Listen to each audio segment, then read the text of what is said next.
Everybody, welcome to the first. Oh, look at it! Yeah, Intel Live is back.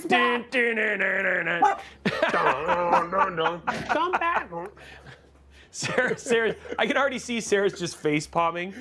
Even though she's never on camera, we just know she was face palming hard. She's like, of course, we're gonna kick it off that way. What is going on, everybody? Welcome to the first episode of Intel Live in 2025.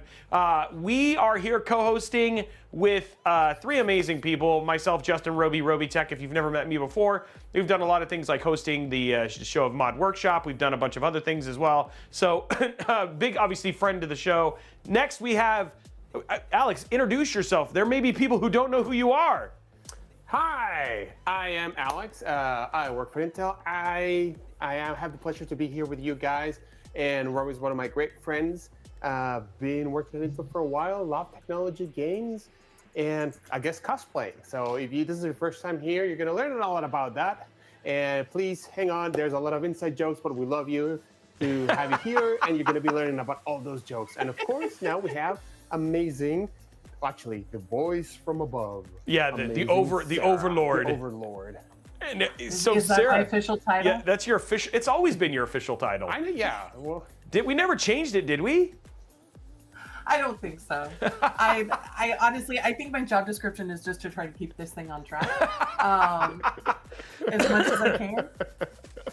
Sarah is the person who tries to keep the conversation going in one direction, and not just like Robey and I going all over the place, because we have so much fun that we go on tangents. She's like our anchor point, right? Like she's just like, okay, now we need to rein it back in, and that's usually this year we're adding shot callers, right? Like that's how we know. So if you just see us suddenly jerk, you'll know that that's Sarah taking control. But Sarah, I don't think we've actually ever had you formally introduce yourself on the show. You've just been like this disembodied voice, but for people who don't know, who are you and what do you do at Intel? So my name is Sarah. I've been at Intel for a while. I think I'm coming in on 10 years maybe. Wow.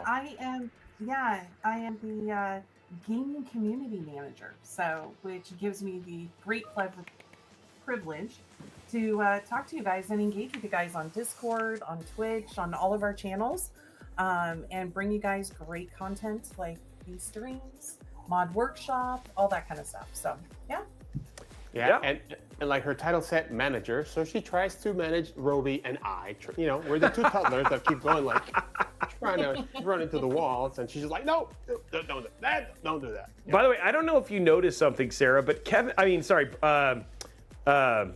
Alex said something super interesting there for a second. He said that he loves cosplay. That was not something I think when we started the show 2 years ago that Alex would say, I love. Alex, are you now, can we call you a cosplayer? The reason I won't take that title is because the people who are really do cosplay, it will be an insult to them. Because they spend a lot of time and effort and passion into it, and they have these amazing cosplays, and I'm just trying to piece some stuff together that it sort of resembles like cosplay. So I think you are selling yourself short, my man. I think that honestly, I think you are officially a cosplayer. Okay, chat, Discord, can we officially call Alex a cosplayer? Give a thumbs up if you say yes. Thumbs down. Actually, don't say no. Let's be kind here. That's the kind of thing. Give us a thumbs up if you say absolutely Alex is a cosplayer. Let's get some support. Let's get the title officially changed. I don't know if this is something that we put into our bag of requests, but it gets your title at Intel is whatever your official title is plus cosplayer. I feel like, you know what I mean? Yeah. I should put that on my bottom signature. What's my title? I cosplay. Thank you, guys. I think you should also have a running note on how many emotes you have. Yeah, Discord, you do. Because I don't know. I think you have like just about 40. Yeah. Wow, really? Yeah, that's crazy. We're gonna have to try to figure out how to get some of those onto Twitch. Yeah, might be time to do like a calendar. Ooh. Okay, if you want an Alex cosplay calendar, let's just take an informal poll. Do you want an Alex cosplay calendar? Because I mean, honestly, I think Alex has been cooking this up for a long time. He's been waiting for the moment to sit there and pitch that we need an Alex cosplay calendar, and here it comes, guys. It is official. It's Alex official. is asking. Yeah, and then Blondie says, want? No, the word is need. Need a Alex cosplay calendar, which I think that's an escalation that I'd like to argue to some regard. Guys, we have an incredibly fun show planned for you today. Because I think it's funny because we've now done, I don't remember, no, we started after PAX East before. So we've done one CES, and then we didn't really do like a really good recap show. But one of the things that we're trying to do with this year is actually do a really good recap show of some of the cool things we saw at CES. And I gotta give mad props to both. Sarah, was this all you and Alex, or did Jasmine actually help here? Which I know Jasmine may be a new name. Did she actually put any links in here?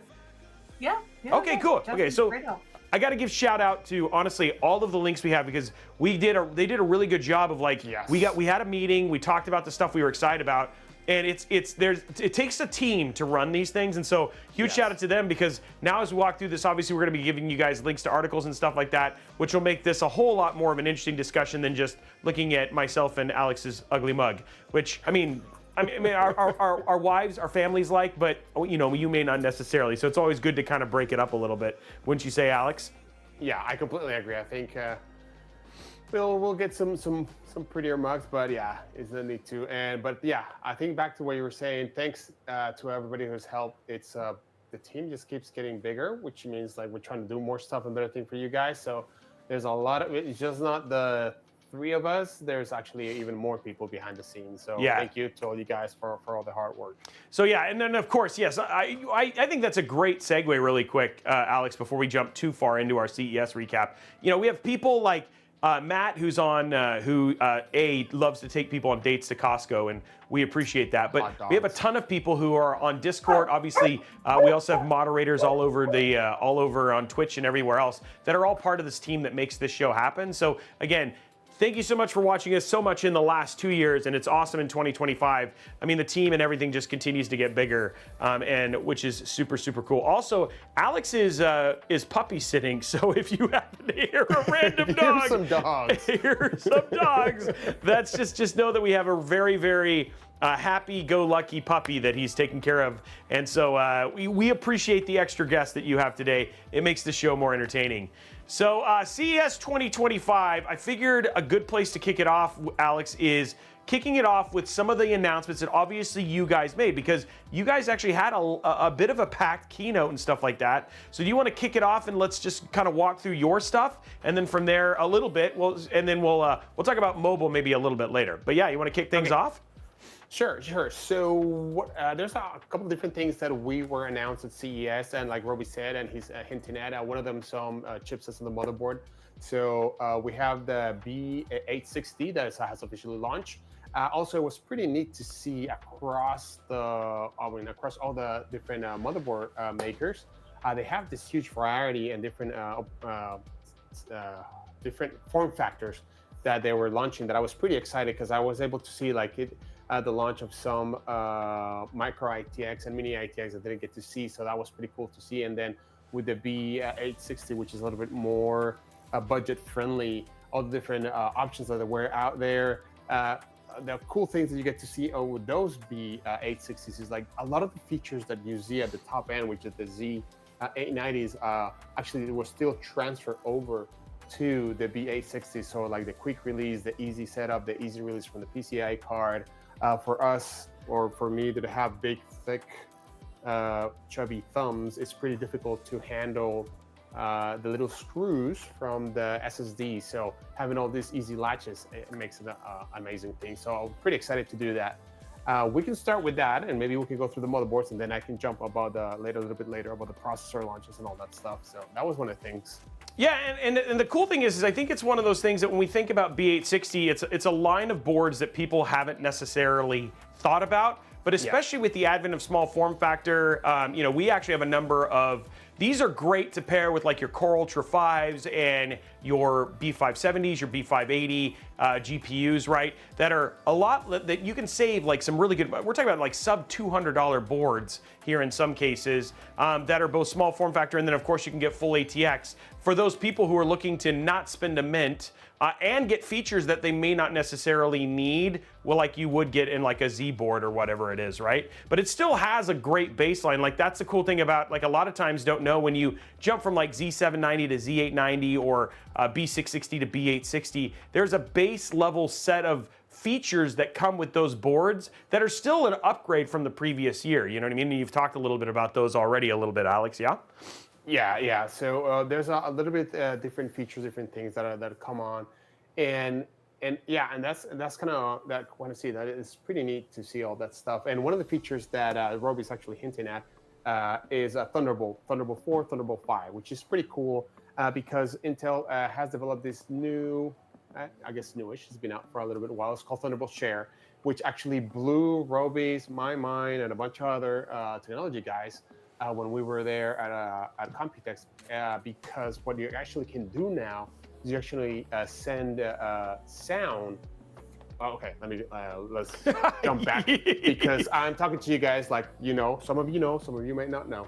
So what Thunderbolt Share is, you actually can connect two computers through one Thunderbolt cable, and you can actually control one computer from the other. So that is pretty amazing with just one cable. So you can control one computer for the other, you can transfer files, you can actually put on video and send the video signal and the audio, which is new, through that Thunderbolt port, which is pretty amazing. And when it comes to streaming, it is awesome. So actually, it won a CES award for that feature. And also, oh yes, one thing that I need to make clear is if you want to have that in your motherboard on your laptop, as you have to make sure that it has a license, right? The Thunderbolt Share license. The Thunderbolt Share license, it has to have that. Yep. Yeah, it has to have that. So you can just buy a hub that actually is licensed for that, and you can just use that type of feature, which is pretty cool.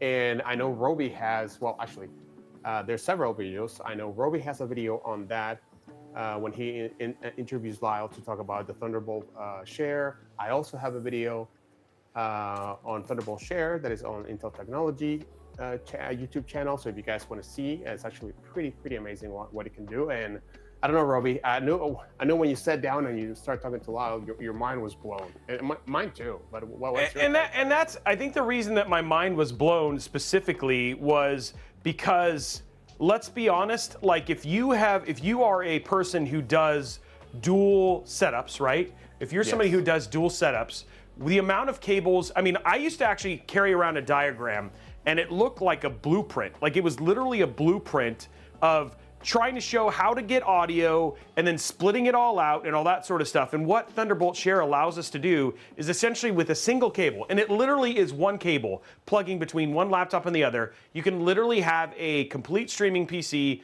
with audio transferring completely over, and then at the same time, you're still able to very easily have a lossless capture experience that is. And the other thing too is he also showed you could do it at like 120, 60, so you can even control things like the quality of the settings. But on top of so that was the part that blew my mind. And then audio was absolutely synced. So there was like literally, it was near lossless between playing a game like something like Apex or Marvel Rivals or anything like that would absolutely still work with this, and you'd have basically lossless audios. So like if you've ever been a streamer or somebody who literally tries to do this on your own, this takes the complication from very complicated to very, very simple. And then on top of that, it's also things like sharing files, being able to do remote control and all that sort of stuff via Thunderbolt is very, very neat. It was really, really, really cool.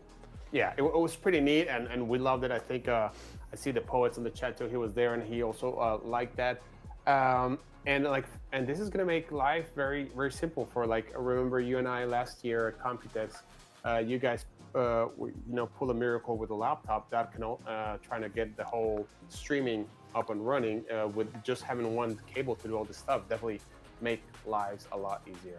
So and then that's amazing. The other part that was actually super cool too is like you can think about this for editors where maybe for instance like you want to like you're working on a laptop and you just basically want to do things on the go, like you still want to just sit there and be on the laptop, or you're doing remote editing on the laptop. So maybe, for instance, like you're still working and have all your project file saves, but everything is like literally on the PC, right? And you can use the raw power of the PC to do rendering and things like that, but just with a single cable connect that up. So there's actually a lot of applications for this, and I thought it was really cool that CES recognized just how amazing this was. So this was probably one of my top things I saw at CES, and I think for some people, if you haven't tried to do this before, it may not seem that cool, but having something this simple is incredibly awesome. Yeah, yeah. So if you wanna see, there's actually some motherboard that actually has the license in there already in there. So you just have to make sure that the motherboard, look pretty much for the license within the motherboard. Easy if you're gonna do a new build and you want to do this. So it's pretty cool. Now, one other thing we jumped a little bit ahead there is we did want to talk about another thing that we saw, because it was one of those things that people had talked a lot about, and we talked a lot about at CES before. But what we saw is with Project Zero, specifically their newer concepts, is that this is going even further, and we saw a number of new BTF and Project Zero. What's the word I'm looking for? Concepts that were taking it to the next level. And so you saw the one over at MSI for sure, right? Yeah, I saw the new one on the MSI, which was awesome, which is also good to see, right? Because all this started a couple of years back as, like you said, as a concept, and everybody was like, hey, it's cool, but is it gonna take off? Or are there gonna be cases that will be able to adapt to this? And actually, the answer, thank God, to the last couple of years has been yes. You know, it has been gaining traction. There's a lot of cases that are compatible with this type of motherboard, and now we have new things like actually what Robey's showing right now, which is the Project Zero X, which was pretty mind-blowing. Pretty excited to see what it is.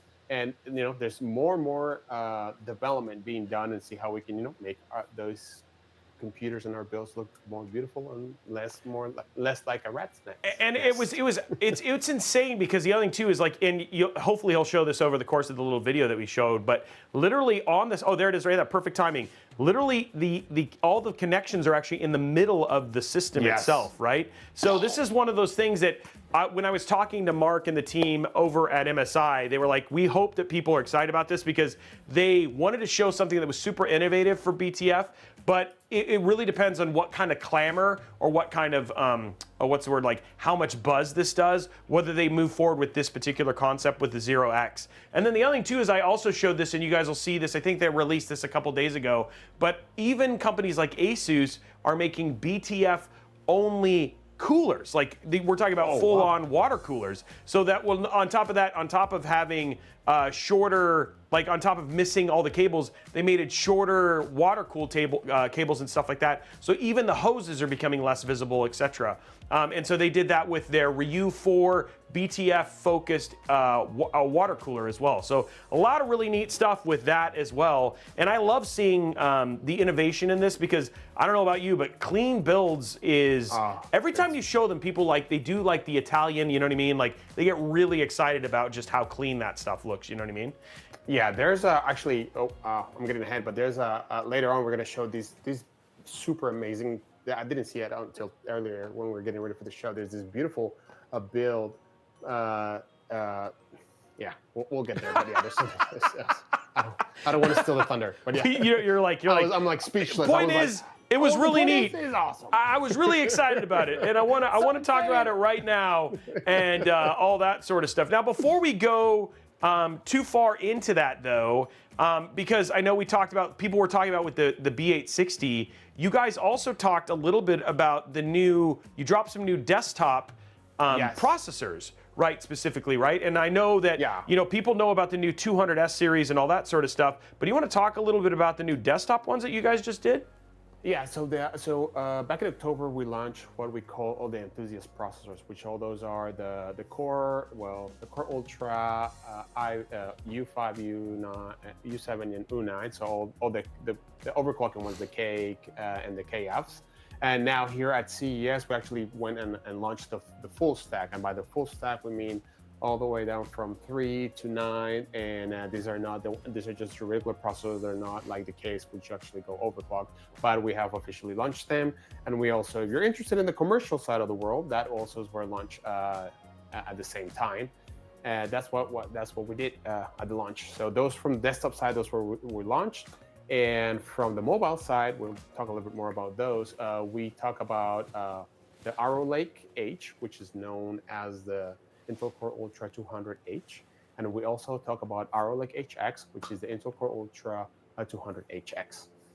So those were the things we're going to talk about that we launched here at CES, and then we're going to talk a little bit more later on about the H. One thing before we jump out of the motherboards is I want to do a little plug here. We just finished a showcase, a video of showcase of motherboards. So there's this guy, might look very familiar, that goes over different types of motherboards from all the different vendors, and kind of gives you a little rundown of all the features that it has. And it's also in the Intel YouTube and the Intel Technology YouTube channel. So if you guys want to see it, it's there. So it's a little of a plug there. So there it is. And I'm happy to be showing it right here. But if you want to get a full rundown, I think this is actually pretty cool because it's like, I think a lot of people don't understand. I got all of the Z890 boards just from Asus alone, and I think there was like nine of them. So I think people need to know there's actually a lot of variety, and every one of those, like you might say, like, well, are they all the same? They're actually really not, are they, Alex? Like there's a ton of variety and options at different price points, all the way up to things like the Aqua from ASRock, which is like, it's $1,000 board, but it's crazy. And then you also have the Maximus from Asus, all the way down to the Prime Series, or the Pro Series from MSI, you know what I mean? The Pro Series from MSI or the Asus Prime Series, which are actually like your much more budget-friendly Z890. But the cool thing is because it's Z890, which is why it's worth watching this video, is that means it's got a minimum set of things like PCI 5, etc., that all come with it, which is the stuff that's actually kind of important. Yeah, and sometimes you'll see, actually, well, I think it was MSI that I was talking to, some of the things that they ported over from their Z motherboards to their B motherboards, what's a lot of the shielding for the memory, so for the RAM memory, for the traces in there, so they can actually sustain that high speeds that you had on the higher motherboards. They can actually also use it on the B motherboards. Which is actually super cool. Now, I mean, the other thing that was also very, very cool is that and this is the part that Sarah, you got really into, right?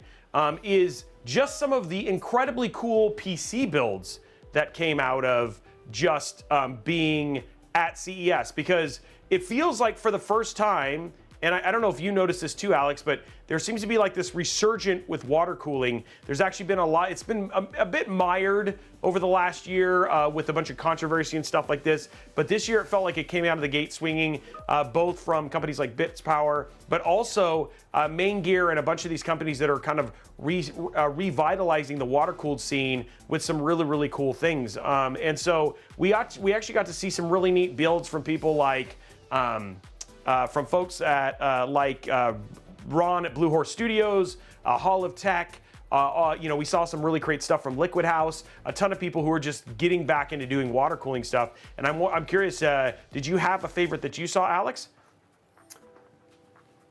I was not as lucky to be able to see all those. That I can, the top of my head, no, I don't recall. I was chasing laptops this time around. At least he's honest. Yeah, at least, I mean, again, we're not always going to be able to talk about everything or see everything. For folks who don't know, CES is huge. Am I right, Yes. Alex? Like the amount of just content and the amount of things that you can see at CES. I've never actually been to the main floor at CES, and I heard that there's that's some of the coolest stuff. Yeah. For the first time in my life, I actually had to go to the main floor, and then I just realized not that the size of it, it's even bigger. It's not only like you are in this huge hotels in Vegas, which every company is like in a different one. Not every company, like companies are pretty much in the whole strip, which each hotel is huge. Then they have the conference center, and I got there, and then it's like, oh, here's the latest BMW. Here's here's a robot walking around. I'm like, oh, so it's not just about computers. So there's so many things to see, and you can get lost there for days. And actually, you have how many people were this year? 140,000. Yeah, it was a ton of people. Yeah. Yeah. Did I lose him? Okay, good. Okay, I thought I lost you there for a second. Okay. No. Yeah. Yeah. It was So a lot of people. It's a lot of things to see. This time around, I was chasing laptops because we just made the launch of those processors. So we wanted to see like what was out there. Well, one of the things that I did want to just do a hint at really quick, guys, is when we talk about water cooling, because it's funny because a lot of people, forgot about Maingear, but Maingear actually came out with a brand new series called their Rush. They have a couple. They have the Apex and they have the Rush, and they've innovated in creating what is literally the ability to micro adjust in the water blocks to ensure that the tubes themselves can stay at 90 degrees. And you're just getting kind of a picture here at some of the systems. So they have the Apex Rush and the Apex Forces. The Rush is ones where you can do like their Artistry series, where they had like their Lucky build and all that sort of stuff. And then the Force are these ones that actually you can go as far as actually doing dual loop. So you could do a new 50 series plus a Core Ultra. And actually the way that they did it, it's like both in separate water blocks. You can kind of see here, the purple liquid is the GPU loop, and then the green liquid is actually the CPU loop. And so really, really neat to see. And then because of those micro adjustments, any GPU that you put into that, whether that's anything up from like a B580 all the way up to like a 5090, they can make sure that all of the tubes are absolutely parallel, which is really, really cool. So I thought that was really neat to see something where, it felt like people had kind of stagnated in the world of, almost in the world of water cooling, to see an SI like Maingear coming out and doing something really, really innovative with that. And then the last thing is like Bits Power in general, like went crazy as well. And here we're showing you a little bit from a Holotech build, but they've also built a bunch of water blocks, etc., around cases like the Height Y70 that, again, also about giving people a ton of options and very easily being able to make very clean builds. And that was actually really, really neat. So Bits Power and Maingear kind of revitalizing that, which I thought was neat. And you saw some cool stuff too, this is some of the stuff you highlighted as well, right, Sarah? Yeah, I always love Liquid House because I feel like their builds just defy gravity. And I think they did some work with Bits Power as well. And then there was like Half-Life Anniversary build. There was all kinds of really cool stuff. So I love to watch those creators kind of flex their muscles and really bring us just some builds that maybe we never thought of, which are really cool. So I love them showing off at CES. And then, go ahead, Alex. Sorry, if you want to see like CES and Computex is when you see all the modders and all the PC building enthusiasts, like they have these beautiful show art pieces that just completely blow your mind. If you want to get inspiration, even if you cannot make it there, you can just try to look it up on the internet and you'll see all these amazing things that they made. And then it wasn't just about water cooling. We have to agree, right? Because not everybody can do water cooling. So I also thought it was actually really neat to see just some of the new cases that we got to see as part of the stuff around CES. And this is stuff that really excited Sarah because it seems like, Sarah, I don't know, you really like lots of colors. And it feels like this year was, they kind of went bonkers, especially Height and Thermaltake specifically, right? No, they didn't went bunkers. They went amazing. The colors of the rainbow. I love colors, and guys, I think you're going to see us do a lot more stuff when it comes to mod workshops and that, because, come on, color is fun. We've been doing black and white builds for so many years, so I love this new trend.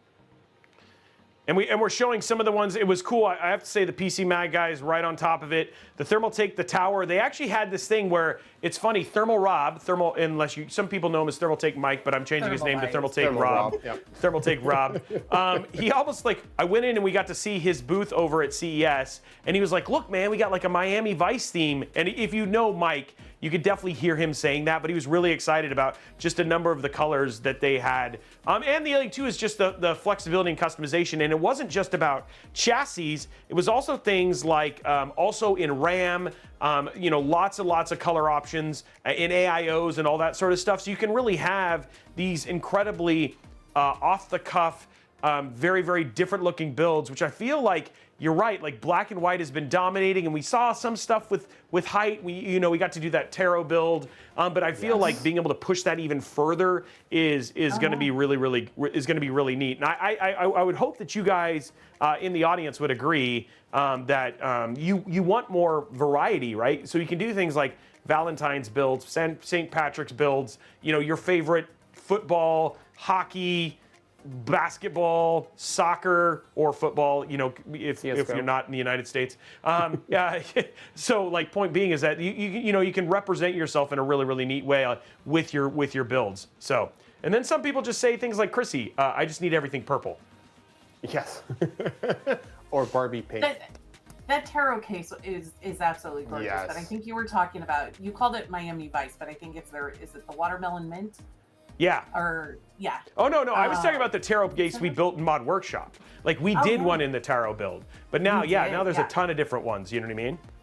Yeah, and some of the two-tones that Thermaltake is coming out with is amazing, but I'm with you because we've normally matched those with either white components and that kind of stuff. So, we saw the flash of the colored motherboards. Now you're seeing with the colored RAM and the AIOs. I mean, the customization now feels endless, which I absolutely love. So, love inspirations for new builds. Now, somebody said, Jack Dragon said, hockey fans don't have computers.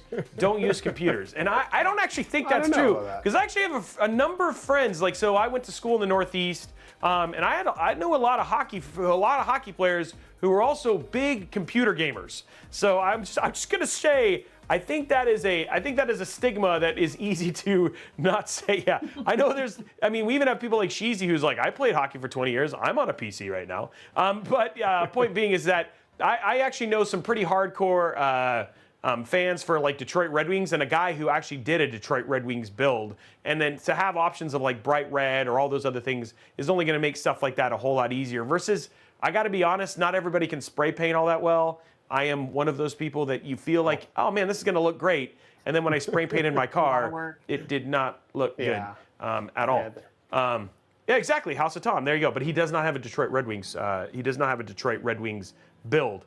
But the other thing too that was also neat was also some real big innovation in chassis as well. And this is one this actually showed up at Computex, but this at CES is when this build kind of made this chassis kind of made its rounds. You are going to be able to pick this up. It is a CyberPower. You can get this as one of their pre-build options. But we saw some really incredible cases inside of the Fantex Evolve X2 from another friend of Intel, Harji, and this is his Fantex build, but I love seeing great changes in cases like this. Chat, what do you think? And then Alex, what did you think? This is the one I was talking earlier about. This is so beautiful. This is gorgeous. I mean, I was like, wow. Thank you, Harji. And then it looks amazing. Araxis and Turdog, and so Araxis is saying, I hope we build in this case. We have already reached out to Fantex about doing a mod workshop for sure in this case. Yes, we have a Evolve X2 on the way just for Robeytech purposes, because I gotta say, man, an FE 5090 or 5080 in this is gonna look super sweet. And then again, people like Harji, I mean, dude, they just made this look so clean. So even custom water cooling, it almost feels like the whole thing is floating. And then the other one that I thought was actually pretty neat, which we showed a little bit earlier, was the Frame 4000D, which is actually sitting right here. We just did a mod workshop build, but this is something where you can literally change almost everything out in this case from a modularity standpoint. You can replace the motherboard tray with white, you can change the whole front end and all that sort of stuff. So it was really cool to see some of just the innovation in cases and more of that just ability to represent yourself. If you're quirky like Sarah or you're conservative like me, there you go. I think Sarah's quirky. I mean, like your game room's actually pretty legit, Sarah. Oh my God, it's way better than mine. It's just all white. So I think this is the year that color needs to be added. So yeah. Okay. And I know that rumor is that Sarah's got plans for a game room. Apparently, she's already got some PC builds in plan and all that sort of stuff. So it'll be interesting to see how that moves forward over the course of the next year. Hey, Robey. Yeah. Since we're talking a little bit about gaming, maybe you should ask Sarah about her. That wasn't even like a smooth transition. Wow. Okay, so just so you guys know, for those who don't know, last year And I'd love to see, does anybody in the chat remember the challenge we gave Sarah last year? We gave her a challenge. I'm just trying to see where we are. Does chat remember? There's a game she's supposed to be playing. Does anybody remember what that game is? It does have something to do with the game we're playing a little bit later on today. Let's see if anybody remembers. I don't know. Are we seeing anything? To finish Final Fantasy. Okay, so Landsworth remembered. Okay. Yeah, Final Fantasy. Okay, so people are remembering. So we gave her as a gift. I gave her as a gift for I gave her Final Fantasy 16. I said, I think this is a game you're really gonna like, Sarah. Where are we at on the Final Fantasy 16? Well, Blondie even made it easy. She's like, I was just hoping Sarah would start the game in 2024. That's how much faith. Wow. I'm gonna over deliver because I did not finish it. Okay. So we'll start there. But I'm almost halfway through, guys. Wow. Okay. So I am about 16 hours in. So I did not do it by the first of the year, but I think there's a real shot I could do it by the end of the month. By the end of the month. Okay, so I just want to let you, so you said you're 16 hours in? Yeah. Okay, so you're actually 1/6 of the way through the game. Never mind. I won't do it by the end of the month. But what? Okay, so let me ask you this, Sarah. What do you think of the story, though? Fast? I loved it. I think I even texted you over the weekend. You did. You did. You know me so well. This is like the perfect game for me. So yeah, it is absolutely fantastic. I thought I maybe accidentally put it on an easy mode because I was going through it pretty good, and hadn't died for a while. Then I met the ogre and it was over. But yeah, great game. Really enjoying it. And I gotta say, if you haven't played it, and you guys are gonna see this a little bit when we play, when we basically get to Rebirth here in just a bit. And Alex, you were surprised because Rebirth, you were thinking Final Fantasy, it's all action, time-based, right? You're gonna do turn-based, yeah. No, it's turn-based, not like this at all anymore. Well, not since Final Fantasy 12 has it been turn-based. That just shows when was the last time I played Final Fantasy. Yeah. I think 12 was when we got the beginning of what's called the ATB system, which was the action time-based system, and then Final Fantasy 7 remake, and then 15 and 16 both really kind of took it to another level. So it's actually really crazy. And then crazy Ye Carl, yeah, I was doing the same thing trying to finish Intergrade. I'm actually 26 hours into Intergrade right now. I've actually played more than that on the PlayStation 5, but I'm trying to get through it on the PC version. But unfortunately, I did not make it all the way, but I'll definitely be playing some Rebirth. I am very excited about playing this game today. But we're not done with CES, though. No, we're almost there. We're not done. There's more. Well, I'm excited. We're talking about cool stuff. I love talking about cool tech. Dude, this is fun for me. So I just don't want to take away from the fun, Alex. I know. We just covered like motherboards, and we still haven't talked about like the other cool things that we have seen. Yes. Other things. So, let's get off of desktop now, because the stuff that we're going to talk about next, let's switch over to laptops, which is another thing that I think, honestly, you guys killed it with Lunar Lake. People have been really stoked about that. Meteor Lake, one of our literally if you haven't watched, we released our best laptops of 2025. The Zephyrus G16, which is a Meteor Lake laptop, actually won our laptop of the year last year. And then now with the stuff that you're announcing, that we're just about to talk about now, we're talking about all of those form factors on crack with, essentially Intel Intel Core Ultra, Arrow Lake and Arrow H and HX processors coming out, plus 50 series. It is going to be like a renaissance for laptops. So you want to talk a little bit about the Ultra Core H and those? Yeah, let's dive in. I'm gonna blow you guys' mind with the power of PowerPoint. You're going that far. Okay, I'm in full screen. Let's do it. Here we go. Let's do it. All right. So what we have here is a plethora, a variety of the different processors, of the 200 series processors that are out there. So on your left, you're going to see the Intel Core Ultra 200B series, also known as Lunar Lake, which is Robey, the one we were just talking about. And it's actually the t-shirt that I have on, which is a pretty cool processor. It's amazing. We have talked about it a lot, and we have shared it to you guys. Then we have the new one that we just launched, as we said earlier, is the Intel Core Ultra 200H series, also known as Arrow Lake H. Then, and this one it's about to launch early February. And by launch, I mean like products are going to be there on shelf around that time. And then we have the Intel Core Ultra 200HX series. So this is also known as Arrow Lake HX, which is going to be launched later on this year. And the difference here between one of the differences between H and HX, the HX is you're going to be seeing all of these guys paired with discrete graphic systems. And the H series is more of a built-in graphics. And actually that built-in graphics is ARC, but I'll go into that in a little bit later. And then as we talked earlier, that we also launched the rest of the desktop 200S series of the different SKUs. Let me move on to the next one. All right, so what do we have here? So the Intel 200H series, that's what I want to talk about. It has integrated Wi-Fi 7. It has 20 PCIe lanes, the Gen 5, 4 PCIe lanes Gen 4. So that means pretty much tells you how do you want to attach those 4 lanes pretty much to attach to an SSD. You have Thunderbolt 4 integrated, which is pretty neat, or you can have also Thunderbolt 5 discrete, depending on the platform.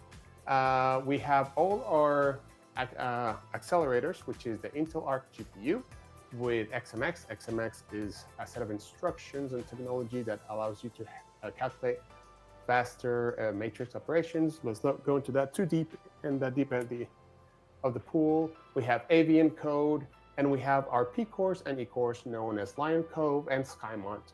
If these sound familiar, is because these cores come from Lunar Lake, but now these come in a different type of power envelope and also a little bit different layout. And we have, the RAM, which is LPDDR5, and it can go up to 8,400 megatramps per second. Okay, so that's kind of the speeds and feeds, trying to keep it simple for you guys. If you guys see any questions, Sarah and Robey, please let me know. Or if you want to add any stuff, it's fine. This is kind of the lineup of what you're going to see of the different processors. So you see that we have the Ultra 5 all the way to the Ultra 9. So there's going to be 2 flavors of the Ultra 5 and 2 flavors of the Ultra 7 and just 1 flavor of the Ultra 9, which is pretty neat. So they have all the different types of cores, configurations, and threads, and also the gigahertz. So Alex, one of the things that people are asking is somebody saying, Chrissy Mashi is a great question. She's like, I've only heard of the i7 and the i9. The way to think about these is now that they've changed their naming. So when you think about Core Ultra, so the Ultra 5, the Ultra 7, the Ultra 9, that's the way to kind of look at it as what used to be the i7, i5, and i9, right? Yep. So it's pretty easy to kind of mix between. And then the H there's H and HX. H is like kind of like your more power friendly, thin and light, plus discrete GPU, and then HX is like your enthusiast desktop replacement kind of things. Yep. Exactly. Yeah, that's a great way to think about it. You can think about it. H is a processor that has integrated graphics and has a lower power envelope. So it's so what we're trying to do is there for like thinner form factors than you will have with HX. HX is like your desktop replacement gaming or content creator rig that you have everything in the kitchen sink and then a discrete graphics card on it too. So that's what we got there. That's one way to do it. That's a great question. Thank you. Yeah, and I think it's funny because I feel like, Alex, we've had a lot of new people who've come in and, may not have, seen some of this stuff before, or you're just kind of catching up in the Intel Live show, especially as our show has kind of expanded. You might have like new nomenclature. So I love that people ask these questions. It's a great question to ask. And then guys, we'll of course be doing a bigger deep dive to this because I know it's one thing to talk about a new platform, but we have laptops coming. Yep. We're definitely going to be talking about those, and then we'll do deep dives into this stuff so we can talk about more about the functionality, but then show you on an actual device, which is always super cool, right, Alex? Yeah, that's even better. And actually, the devices should be arriving here pretty soon if they're not ready here, at least one of them. And yes, please ask us any questions when it comes to nomenclature, names, and things, because they don't get easy. They don't get easier, and you have to have like a decoder ring. So Robey and I have decoder rings and a degree. We do? Yeah. Oh, no, or we're just nerds. I like that we're just nerds. We're nerds. Yes, so that's what we got. And one of the things to remember for the H is that the integrated graphics is actually the ARC graphics. So this is the first time we see an ARC designated integrated graphics within the H family.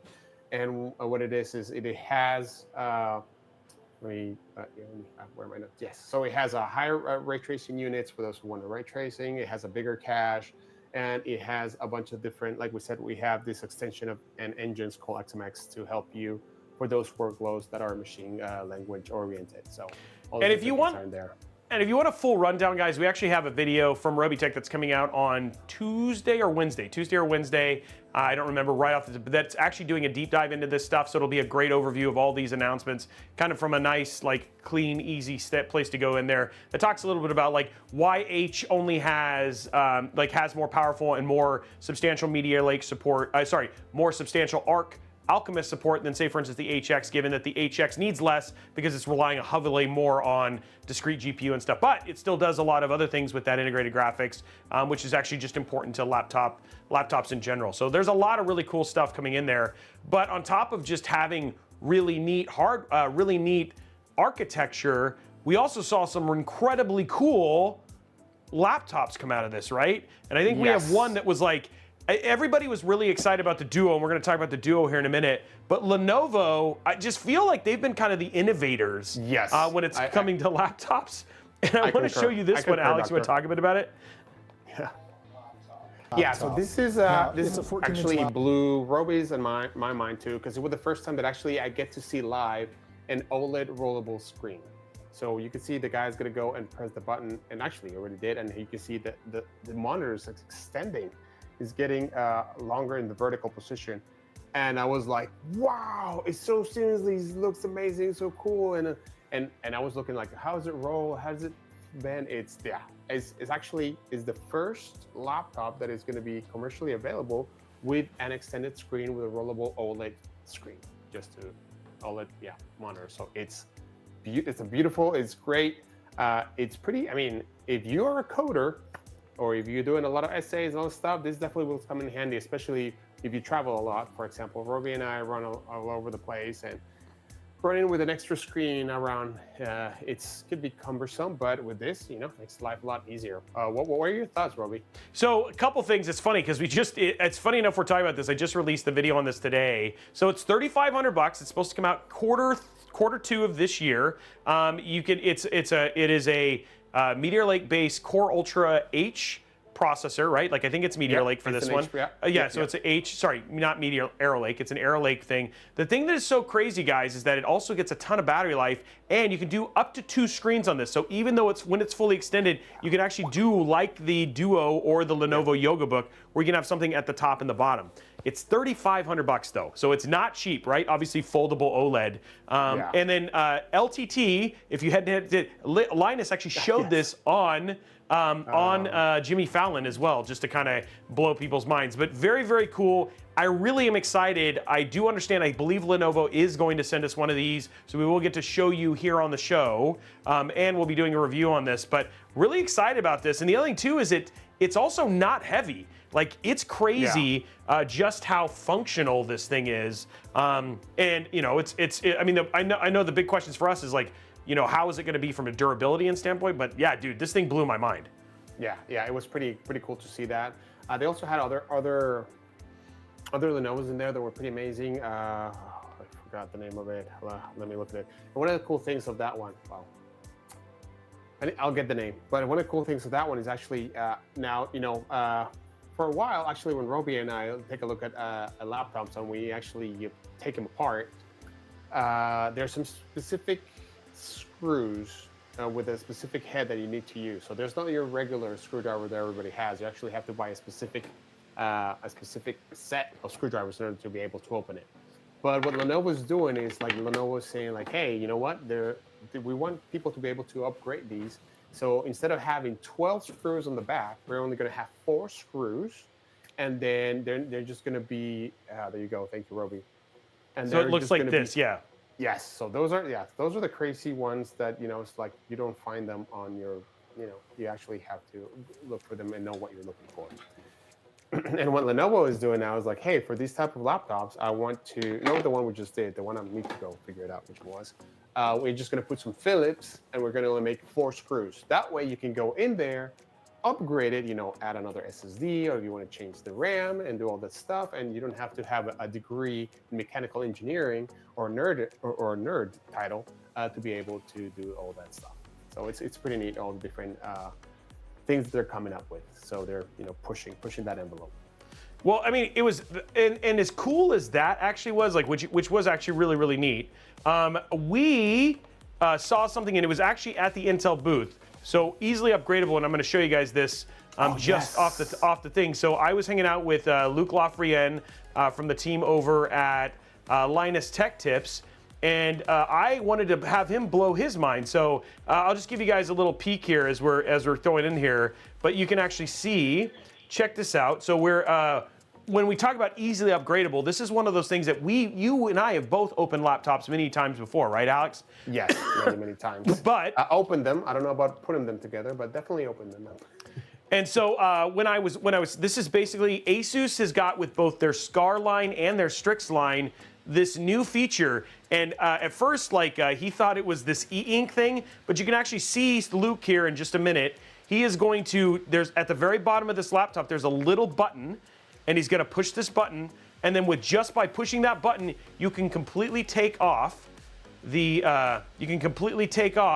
whole bottom and do easily upgradable your system, right? So access to your RAM, your NVMe's, all that sort of stuff with a very, very easy upgrade system. And it's literally one latch. And we shook this thing, we were like, how easy is it? It is not easy to take off. But all it takes to just make it come out is just that little latch, which I thought was really, really neat. So it was very cool. I blew a couple UFD techs and Luke's mind with that one. And it was, again, another just really, really great example of seeing innovations in laptops as well, Alex. So those things, that was super, super funny.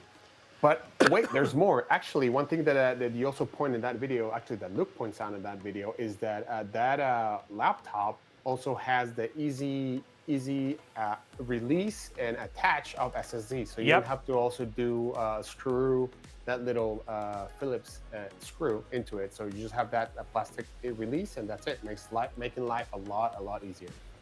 And honestly, it was like the Q, and it's the name of it. It's part of their Q latch innovation stuff from them. And the great thing is when I first saw it, I was like, well, it's on the Scar, which has a tendency to be like a $2,000, $3,000 laptop. But believe it or not, one of the laptops, which was probably the best-selling laptop from last year, the Strix G16, the new Arrow Lake, the HX version, and the H version not the Zephyr, sorry, the HX versions will actually also include this feature, which allows you to easily upgrade. Because I mean, most of these, though you can't upgrade the RAM, you can upgrade the NVMe, and there's usually one or two, there's usually at least one, if not in some case like the MSI Titan, 5 extra NVMe slots, and getting to them can be scary because you're holding like a $5,000 laptop, and you're like, I don't want to break this, right? Yes. So you want it to be something where it's like, hey, I want you to be able to jump in and be able to upgrade this easily, which I think is actually really, really cool. Yeah, I really liked it too because it reminded me of how many little plastic lips I have broken. I mean, they have fallen off on their own while I'm trying to open the laptop. Yep. Yeah, and this just makes life a lot easier. Yeah, so I like that we're making lives easier. The other thing too, which is also really, really rad, that we've talked about as well, is even though Intel's not making NUCs anymore, that doesn't mean that there's not new NUCs being made. And so I actually had a chance, and I don't know if you had the chance as well, but did you get to go check out the Asus NUC stuff? I went and checked out the Asus NUC stuff, the ROG one, and it was like, I need this to take with me everywhere. Yeah. And Chrissy Mattia is asking, do you work for Intel? Yes, Alex works for Intel. So yes, so as an FYI. So that's why he's giving you all the insider information. So just as an FYI. So they showed last year's model, which was actually pretty cool, and you could get, it was neat, right? It had Meteor Lake, it was Core Ultra 9. But the new one, which we're about to see here in just a second, this one you can get up to a 5080. You can do up to a Core Ultra 9. I think this one you could do with Arrow Lake. So it's a Core Ultra 9, 285, Ultra 9 Arrow Lake HX, right? Yeah, DDR5, Wi-Fi 7. It does have the Thunderbolt license, by the way, so you can do Thunderbolt share. Dude, look at how small this is with an RTX 5080 mobile in it. And rad. You know, that could be, for all you guys that joining us. We were talking about like last year we did a live stream in the middle of the night in Taiwan for Intel Live. And I was thinking like, hey, this guy could be our, it would be a great candidate to be our streaming PC. It's exactly light, it's easy to carry. It's a great use for that.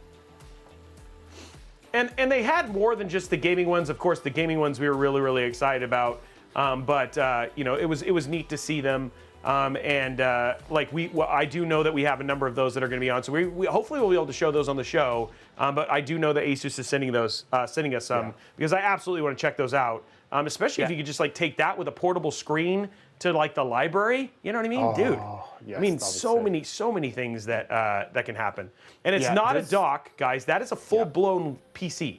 It's a full-blown PC. You just need a monitor, and you're set. So, and then the last kind of cool laptop that I think we're going to talk about before we talk about, we had two more. We had two more. The other one that I was going to talk to you guys about, just because if you guys like the Lenovo one, is the ZenBook Duo. We have the new U version. I think it's using the new U ones from you guys. And this is the ZenBook Duo. Yes. If you've not seen this, you can make it look like just a normal laptop. It's crazy. This thing is super cool. And the new one is coming out here, and hopefully, and the hope is that we'll be showing this on the show. I think it's planned, right, Sarah, that we're going to be able to show this off? Did I lose? Okay, actually, good. we've got it planned in a couple of weeks. Yep. So we'll do a deep dive on this one, guys. This one's going to blow your mind as well. If you thought the expanded, wait till you see all the tech that they've got in this thing, because it's pretty impressive. I love these. Yeah. These are really nice. These are really nice. Dear Santa. Dear Santa. My list is getting longer. Yeah, the list is getting long. And then the only other thing that I wanted to mention, and this was actually shown in December before we go into and talk about the handheld ones, is Alienware actually came out with some really crazy innovations, which I think kind of blew people's minds. Now, for those who don't know, they actually had a new general manager who stepped up. He joined about 2 years ago, and they're kind of starting to see the first of his products. The first one was their Area 51, which you'll be able to get Arrow Lake HX. You'll be able to get their you'll be able to get Core Ultra Desktop 200S processors inside of this. But this PC is using standard parts. And on each one of these, you can kind of see here these little QR codes. You can replace the AIO, you can replace the fans, you can replace the motherboard. You can completely upgrade the system without having to basically use Alienware specific parts. And the other thing too is they did a lot of stuff here as well with their cooling and thermal stuff. Which is actually very impressive to see that from an SI. This is something that this is a completely custom built case, but you don't necessarily have to have Alienware do the work, and they actually give you videos on how to do it yourself. And then the last one was their new Area 51, and I want you to talk about this, Alex, because you got to see the lighting, the Aurora Borealis effect that is built into these. Actually, it was insane. Yeah, it was pretty insane. Actually, you want to see the details on this. We actually had the pleasure to talk to Eddie, who is the product manager of this laptop. The video is in the Intel YouTube Tech channel.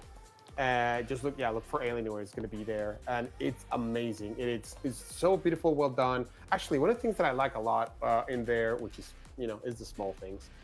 They built the lip of the laptop, this one here, like a V, like this, so it's easier to put your finger and just lift it. So that was pretty cool to see that.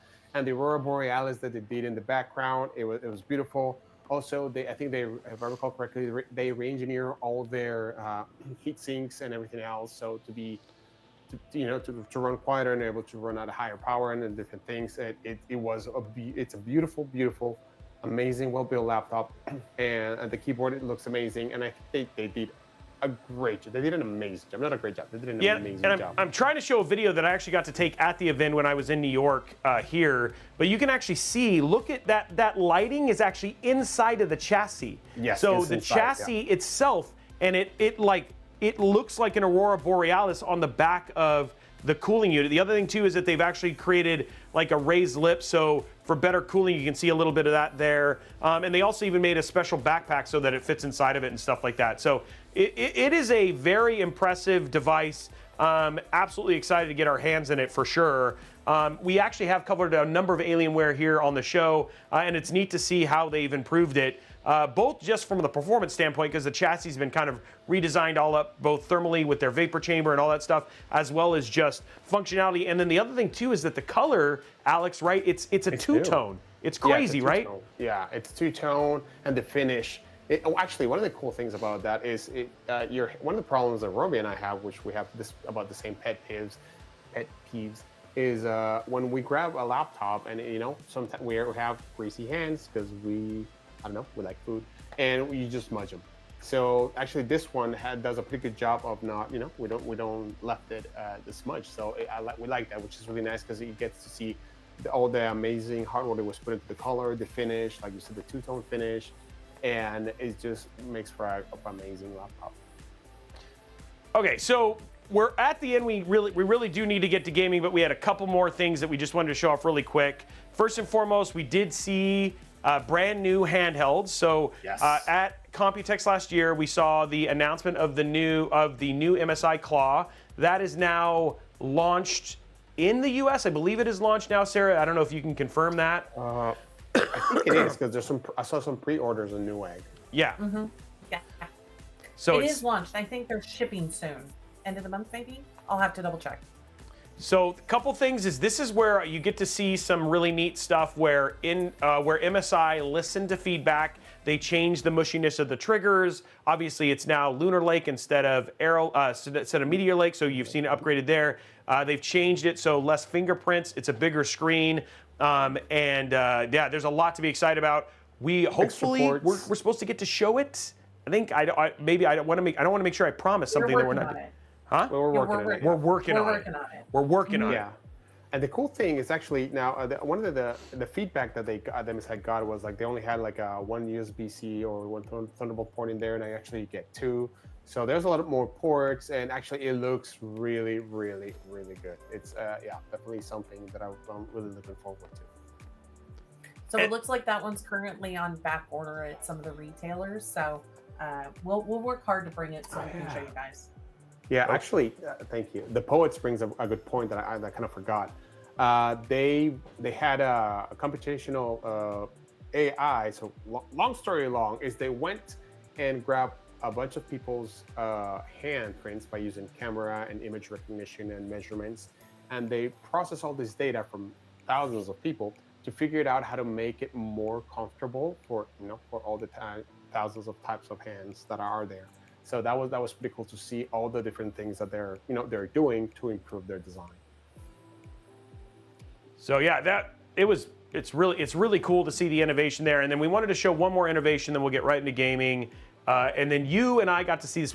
We thought this one is kind of crazy because the other thing too is we saw on top of making cool handhelds, they've made handhelds bigger, like a lot bigger. Like a lot bigger. Like we're talking like 11 inches, right? Which I don't know how you call that a handheld, right? But they did. But actually Intel at their booth actually had a chance to showcase not only is it massive, because you can actually see it right here, I'm showing it here at the booth itself, but it includes a ventricular screen. So like the 3DS, with the flick of a switch, it actually turns it into a full 3D experience. But look at how big that is, Alex. That's a big boy. It's so big. That is a big boy. It was so big. Battery life on these things is still, it's still supposed to be pretty impressive. Resolution is still on par. And at the same time, Tencent is actually making games. I think this will only be, I don't know if they've talked about it coming to the US market, but point being is that there is, Acer Nitro showed a similar form factor. But again, point being is that you're going to be on the plane, and as a media consumption device and gaming device, this could be pretty cool. Great. Yeah, and I don't know if you get to show in your video, but just like the Lenovo, you can detach the controllers from the side. Yep. And just play with them. So yeah, we were pretty cool to see. Like in your hands, you had the Tencent behind you. There is the claw. Oh, and I forgot the other one behind next to it, the name of it. But yeah, we saw there was a lot of handhelds out there, and Intel had a bunch of them coming out. Those are pretty neat. I don't know about you, Alex, but I'm here for it. Like, I am so happy. To be honest, like, people are talking about like the devices they use now.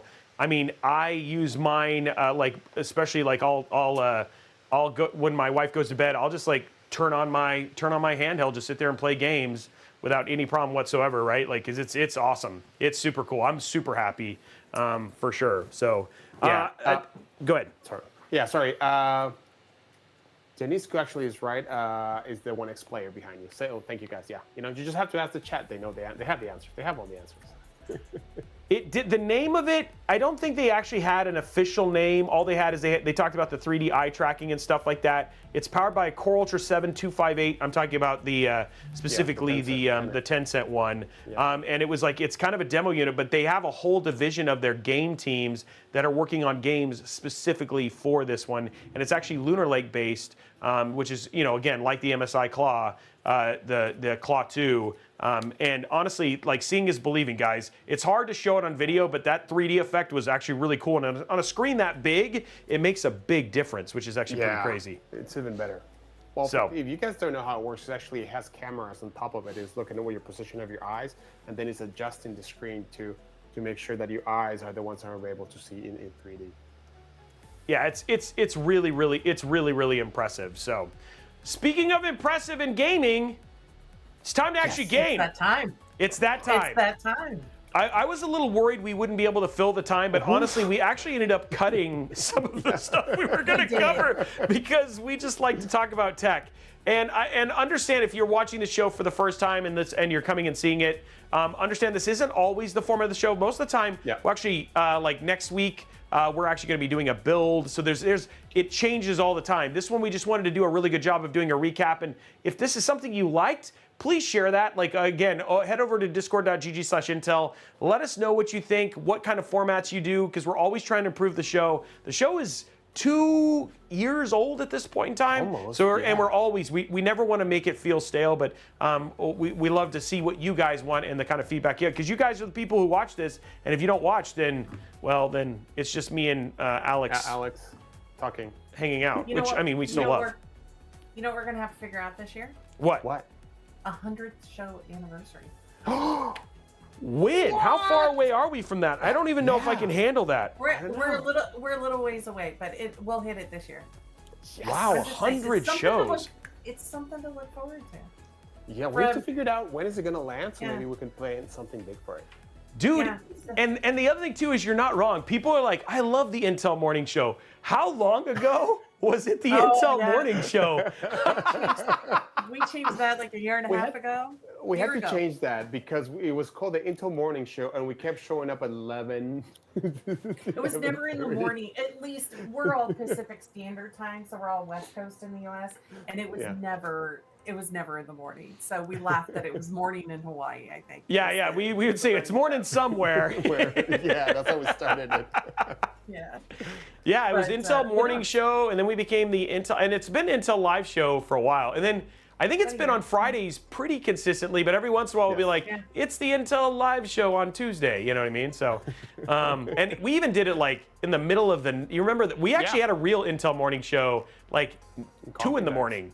Yeah, it was 2 in the morning. We did. Computex was fun. Yeah, to watch you guys try to pull a build together when Robey's not building, and at like 2 in the morning, that was hilarious. That was probably one of my favorite episodes, because when you have lack of sleep, Alex and Robey, anything goes, and then you just throw you throw Kevin Tabor in there and from Be Quiet, and it was off the rails. And we had UFD Tech there as well, and all of us were pretty much tech show like tired plus not having sleep, and that was actually really fun. So and I had a spacesuit. What? And I had a spacesuit with me. Yes, you did. You did actually bring a spacesuit, which was crazy. So your cosplay, like the fact that you cosplayed at Computex in Taipei, was actually pretty crazy. So we do not know like plans for Taipei and all that sort of stuff, or we're figuring out. We're gonna see if maybe we can do another one. That would be super cool. We had such a great time doing that last year. Hopefully not at 2 in the morning, but you never know, right? Yeah. That's the problem, right? We have to make it so you guys can watch it. So yeah, that's true. All right, I'm gonna go and disappear. For he's gonna go get ready. I'm gonna get my stuff set up. Let's get to gaming, guys. And this is actually, it's funny. The thing that I didn't know was gonna happen, Sarah, this is where I was going to actually ask you all about your Final Fantasy time, because we needed some transition time as we move over to gaming, and Alex was like, you know what, I want to steal your thunder. I want to make this happen. So I was like, okay, well, I guess we're going to talk about it now, Alex. It was the most awkward transition ever. It was so awkward. It was so awkward, but we love Alex. We do, We do. And I'm becoming a huge Final Fantasy fan through this whole thing. So I have to say thank you. Okay, so I'm excited. Tell me more about this, because you were playing through getting ready for today. Okay, so let me tell you guys a couple things. Final Fantasy VII, for folks who don't know, Final Fantasy VII is one of the most iconic and probably most beloved games that have come from the Final Fantasy series. It was when it came out in 1997. People couldn't imagine. They used full motion video to tell the story. People were, they were blown away at just how good it looked. And at the same time, the game itself had, one of the craziest love stories, probably one of the most iconic villains. And then since then, that universe has continued to grow. And we're talking about growing in the way of making a full-length movie, which was Final Fantasy VII Advent Children. You actually had different games that kind of came in. And what happened is that about, I'd say 6 years ago, it may have even been a little bit longer, Square Enix finally teased that they were going to remake Final Fantasy VII.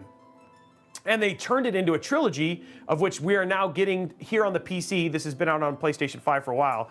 That we are getting the second of what will be 3 games that'll be the retelling of Final Fantasy VII. So the first one was called Final Fantasy VII Remake, and then they had Integrate, which is the one that came out on PC. And then now Rebirth is the continuation of that, which is after you get out of Midgard, which is the main city and stuff like that. So the main game, I think when I finished the OG one on PlayStation 5, it took about 90 hours to kind of complete everything. I was trying to beat it on PC before we actually got to this point here. But we're going to watch, as part of this experience right now, we're actually going to watch the story so far, which will kind of get you caught up. But the one thing I will say is that there are a ton of characters, and I do mean a ton of characters. We're not, you guys don't see the game. This whole time I'm like here talking about stuff, thinking you guys are seeing it, but then I realized you don't see anything.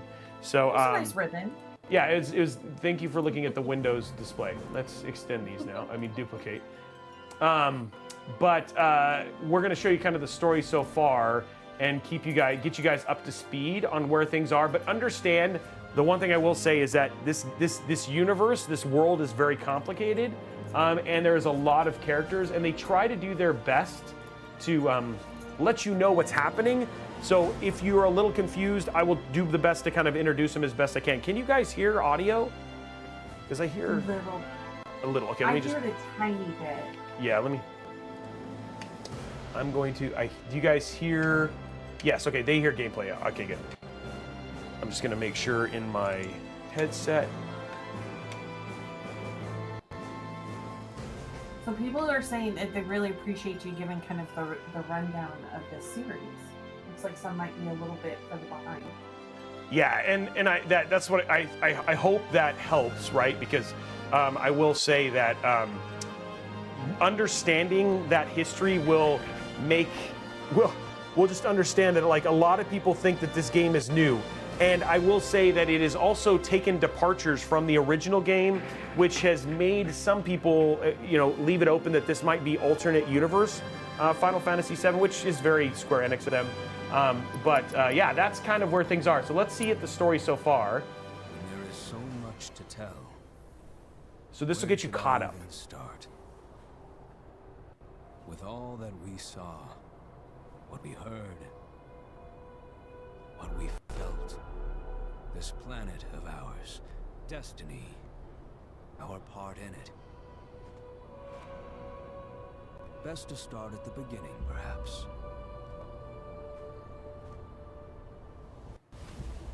Midgar, the city of Mako, ruled by the Shinra Electric Power Company, who drained the planet of its very essence, the life stream, and processed it for industry as Mako. Our world was dying, and so few could hear her cries for mercy.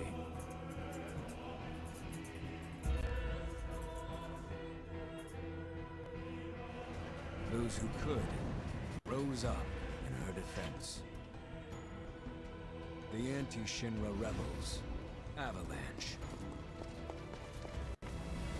Among them, Cloud Strife, an ex-soldier hired by the Resistance to destroy Reactor 1.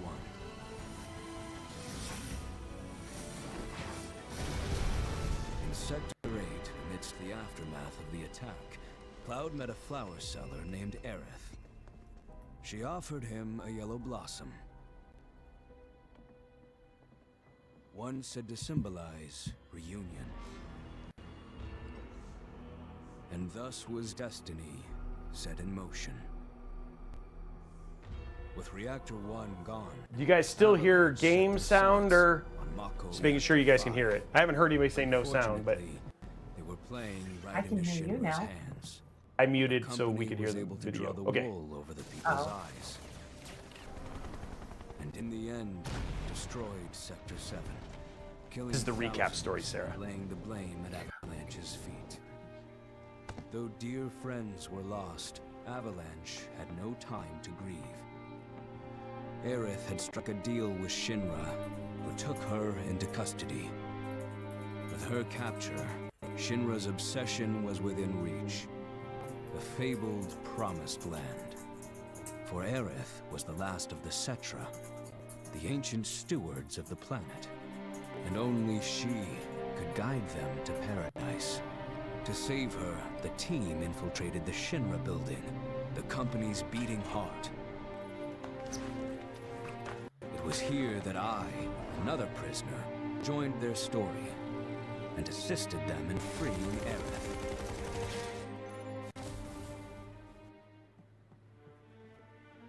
Yet during our flight, we came face to face with a man thought dead.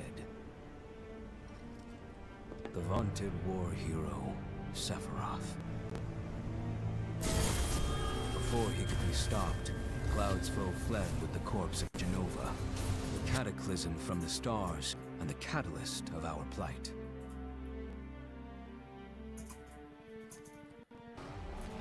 Eventually, we too made good our escape. Pursuing troopers defeated, we raced toward Midgar's edge.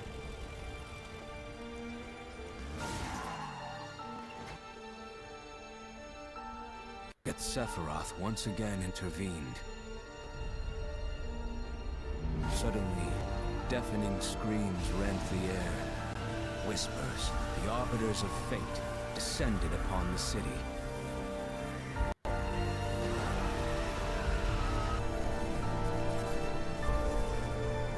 Before their imposing wall, Aerith warned us.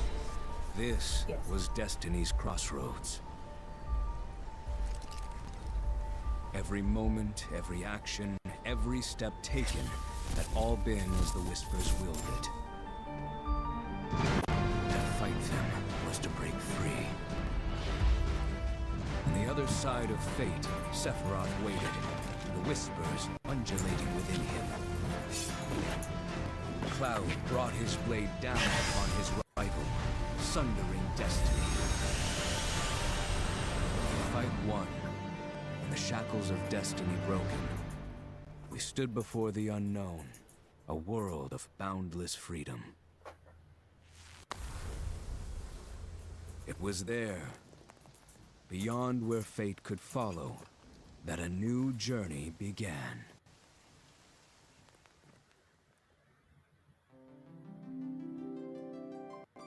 Okay, so that is the story. And Alex will let me know when he's ready, but that is the story. And so let me understand. So guys, that took like 90 hours. To understand, to give you an idea, I beat Final Fantasy VII in like 110 back in the day. So it's like they've taken they've added a lot of enrichment in this. And so you've met a lot of characters, Red, you've met Aerith, Cloud. I will say the one thing that I will let you guys know is that there are two teams of people in this universe. Those of us who think Cloud and Aerith, and those of us who think Cloud and Tifa, right? So that's just that's always the thing. You're either team Aerith or Team Tifa, and so that is one of the biggest kind of battles because there's a big love story there as well. So it's just trying to get you fully integrated into the universe that is this thing. So if you have a team, feel free to share it. You know, if you're not Tifa, then everybody else is wrong. So that's just the way to say it. Can you hear me, Robey? I can't. Are you ready, sir? Because we're just about to start, so it might be perfect timing.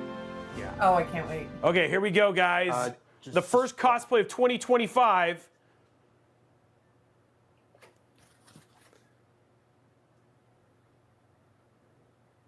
Oh my gosh! He went full Cloud. I can't see. Oh, and he got the sword too. Nice. Okay, honestly, this was pretty good, Alex. This is really good. Thank you. We ran out of gel at the SRC, so I couldn't spike my hair today. Apologize The for that. broadsword. It's been a couple of days. It's kind of swole Cloud instead of like because you've got smoldering hair, but it is still there. That's awesome. It's a no product hair day. That's what that's right. Yeah, this is how I do have to say one thing that I will say about Final Fantasy VII is Cloud's hair does defy gravity. Like how it does what it does, I don't know. I need this gel. Yeah, you needed a lot of gel. That would have taken some eyes. Sorry, the best responses in chat says it was hair wash day. Yeah, it was rinse. I had to rinse today. It's really good though. It's really good. Alex, I don't care what you say. I'm gonna call you a cosplayer. Thank you. Yeah, this actually turned out pretty good. I'm a little happy on it.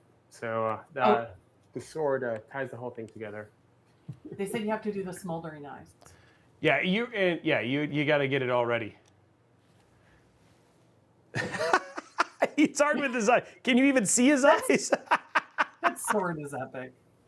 The sword is good. Yeah, you gotta have you gotta do the. Oh wow. Okay, now this is taking next level now. Bring the sword up so that way they can do the new. There you go. There's your new emote pose right there. For those of you that are on Discord, the fact that he is matching the GIFs in chat is, I don't know if he's trying, but it's pretty epic. Oh, I didn't know he was. Yeah, if you're doing that accidentally, that makes it even better. Or he's just a natural. That's the thing. Natural blonde. Yeah, the fact that you actually did the turtleneck and everything, man, you did good, Alex. You did good. Mm-hmm. Thank you. Okay, we are now officially starting the game, guys.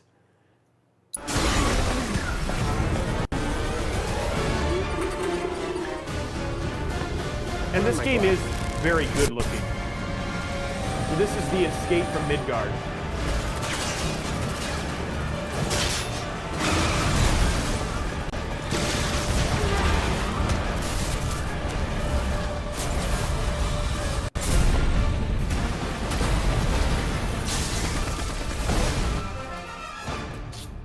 I'm waiting, Cloud. Sephiroth. That song, by the way, Final Fantasy VII Advent Children. I'm here on the Midgar Expressway. The scene is indescribable. Countless buildings have been leveled, and part of the road has collapsed. The smoke rising from the rubble is reminiscent of a funeral pyre.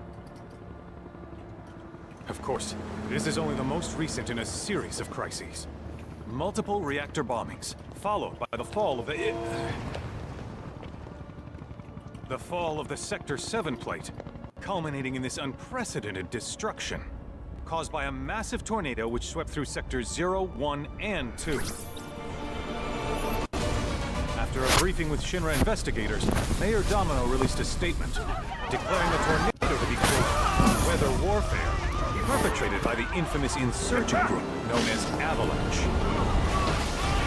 The administration also suspects the involvement of Wutai, and has begun investigations into the matter.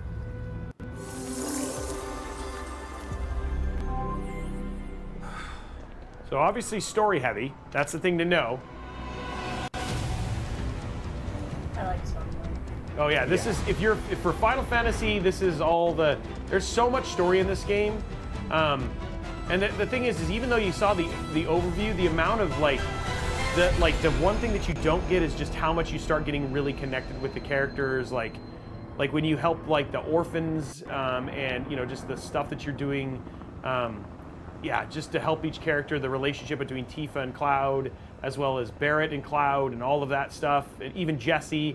There's just a lot to really like here that you're kind of missing. So if you get a chance to go back and play the original remake, I think Remake's on sale before getting into Rebirth. I think you'll really enjoy, and it'll actually make the experience. Now I will say Square Enix tried really hard to make it so they wanted everybody to be able to enjoy this, whether you are a Final Fantasy VII fan or not. So they did make this very standalone-ish, but you're going to have a little bit more context, which I think would be good. So just, I guess for me, for everybody else who's jumping into this, so Remake is the one before this one. Correct. And then there's the third one, which is supposed to be, I think next year is supposed to be the third one. All right, so got our workout cut out, guys. Yeah, there's Alex right there. That's me. There's too much conditioner today, Alex. Yeah, sorry, it's a little humid over here. The good thing is that all you have to be really good at is grunts, because he does a lot of. Of course, this is only the most recent in a series of crises. Multiple reactor bombings, followed by the fall of the fall of the Sector 7 plane. Boy, that tornado really did a number on the city. Wow, it does look better. I found another reactor. Oh, it looks. Which must have been caused by the tornado. I played for like 2 hours last night. It pours. Really, it's a As lot you of can fun. see, over there. Amidst the wreckage of the expressway, search and rescue operations are already in progress. Did you see the crane? Did you see it actually has a hand on it? Yeah. Ex-soldier, armed with a buster sword. Highly dangerous. I repeat, the fugitive is an Oh, that's ex-soldier crazy. armed with a buster What? sword. The hand. Yeah. Back over here. The rescue team has pulled people from the rubble. Oh, that's Tifa. And Barrett. Quick, get the camera off them. Oh, there's Red. Come on, this way. Wow, that guy did a really good job of like ducking. Targets have been secured. Those are your buddies, Alex. Be a helo now. No. Oh, there's Red. We're taking off. Is that a summon? Yeah. Turn that off! The survivors are being taken away! I died here! Somebody said that your mom is like, Oh gosh.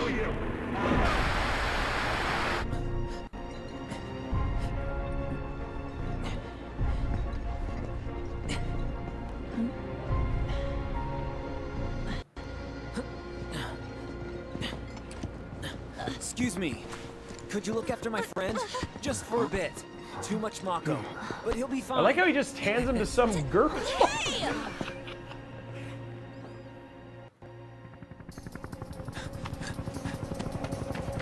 Aerith! Oh, whoa. Oh, Red's up.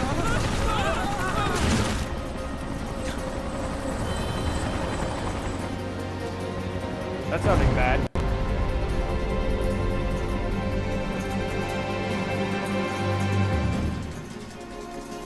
So the one thing I will say, I don't know if you've done this, Sarah, as you've been playing, but oh, you can't do it yet. Is you definitely want to make sure that you explore everything. There's a lot of hidden stuff that, like chests and stuff, like in lots of places, and they've always been really good at rewarding you. That same thing with Final Fantasy 16 too. I don't know if you've noticed that, Sarah. I did not. Okay, and this might sound like a weird thing to say. Is it weird I go back to Steam and start looking at my achievements to see if I start missing things? Well, so the achievements, like a lot of the achievements, at least they're for like very specific. Like for instance, one is like you get Jesse gives you like a compliment when you're doing like the motor. They're very in Final Fantasy 16 is better, but they're not as the ones in Final Fantasy 7 were a little bit more of a pain, right? So you could, but most of the story-based ones are always they say they're locked. And look at how good this looks. He looks so nice. Like the look, and even when you're fighting. Hey, Robey. Yeah. Can you turn down your volume? Yes, I can. I knew somebody was going to say that. I'm trying. You always got to find the balance, guys. Sorry. Is that better? Turn it down a bit. Yeah, Sorry, guys. I'm trying to find the right volume here.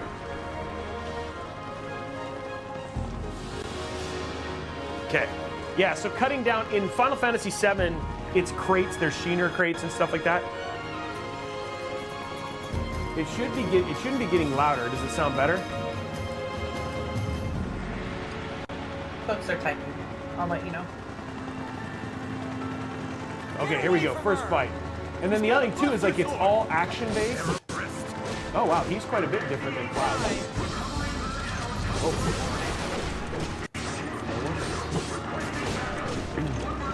Turn down more. Okay. 10% more. Okay, went about 10%.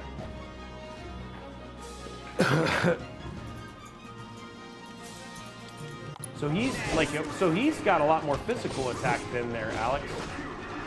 And then we'll play here for a little bit, just showing you the intro. But Alex has actually got about 2 hours in, so we'll switch over to Alex here in a minute. Oh, there's Aerith.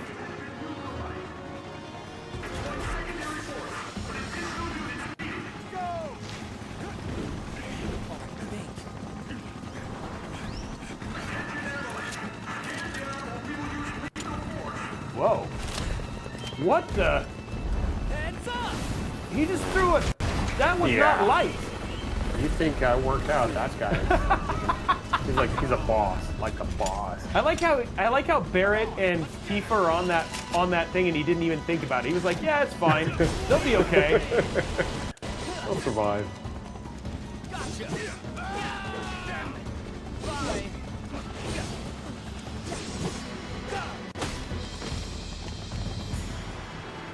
That sword can reach out and touch you. Yeah, I know, dude. That thing is long.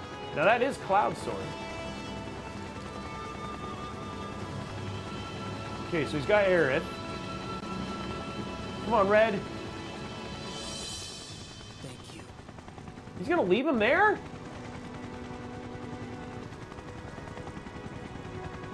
Oh, is that like a lion puppy? Yeah, it's Red. Yeah, Red 13. Where's the ancient? Heads are gonna roll if we don't fight. Sweet. Just shut the hell up and search. But what about Tifa and Barrett? Start this sad. Dude, you have no idea.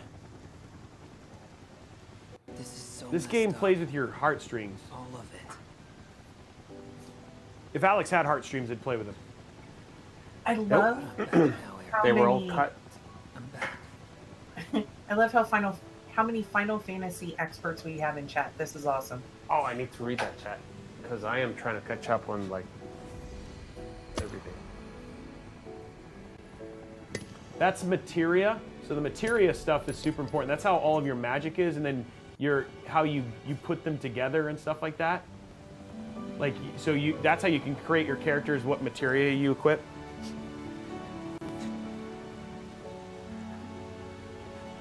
I still think it's funny he just like handed Cloud to some random girl and ran off. Watch after her.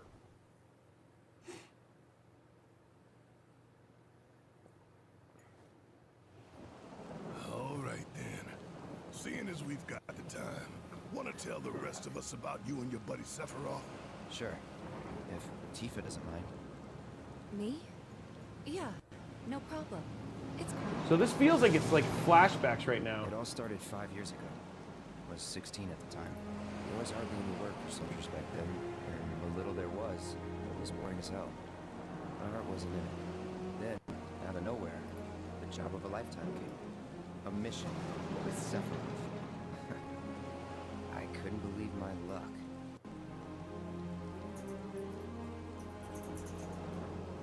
So this is like so have you played through this, Alex?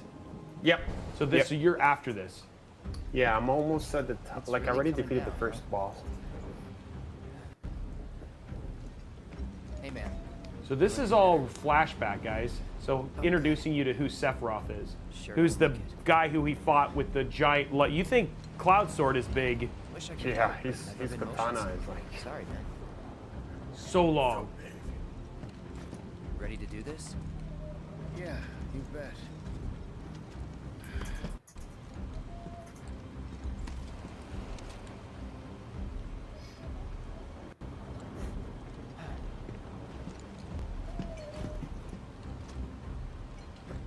Alex, I feel like that's what you would do before a mission, is you just sit there and work out.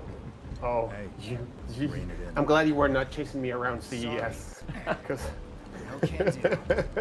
I was doing some push-ups before a shot. Okay, so I remember this specific scene from the original Final Fantasy VII game. A mission at some point. Because if it's another one of those Turks gigs, you can let me off right here. Really? Finally make first. What did they do? Call a ceasefire with Mutai. Stealing my shot at glory.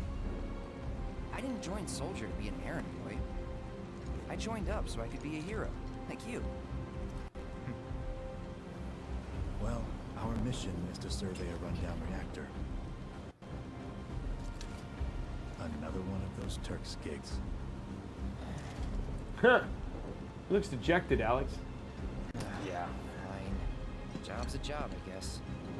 Like boring. Where is it? Nibelheim. Nibelheim? That's where I grew up. Got some fiends in our 12.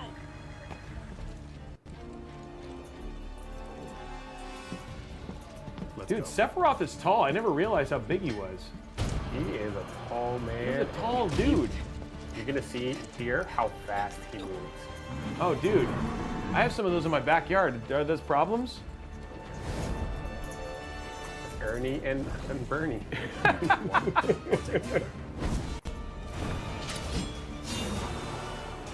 Oh, that was like one hit. One hit wonder. Boom. Like a bow. He's got some crazy hair.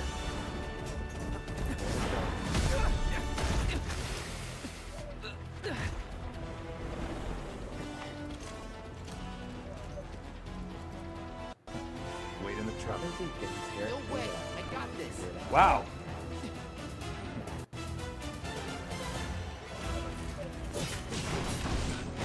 Why can't he kill this one that simple? Okay, here we go. Okay. What the? Yeah. Easy breezy beautiful. That was, whoa. Yeah. Dude, Cloud's like, wait, what? Yeah, and that was it. He was in a different Yeah, league pick from up the your rest job of from the us. ground, please, sir. I'm sorry, guys, my Aerith costume didn't come in on time.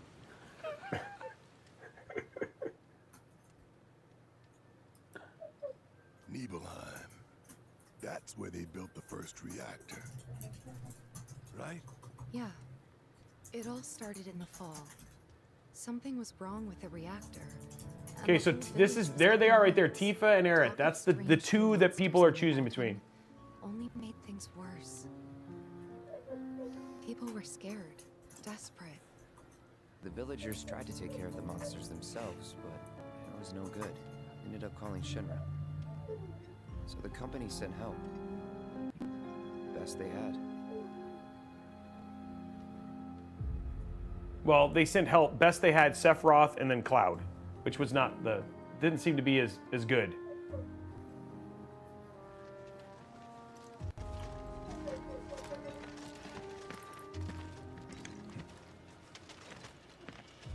Home sweet home, right? Tell me, how does it feel? I have no home, so I wouldn't know. You still got parents, though, right? A mother named Genova. She died. So shortly after I Genova was is the born. one that, remember, if you heard that My name. father. Yeah, who's that? Genova? Yeah, that's the his one mother. from Shinra building that Yeah. like was the one that they I'm getting killed. So yeah, she's kind of not good. And that was his mom? Well, that's the part we're trying to understand. Why am I talking about this? Come on, let's go.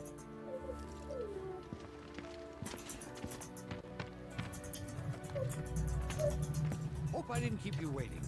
I'm Xander.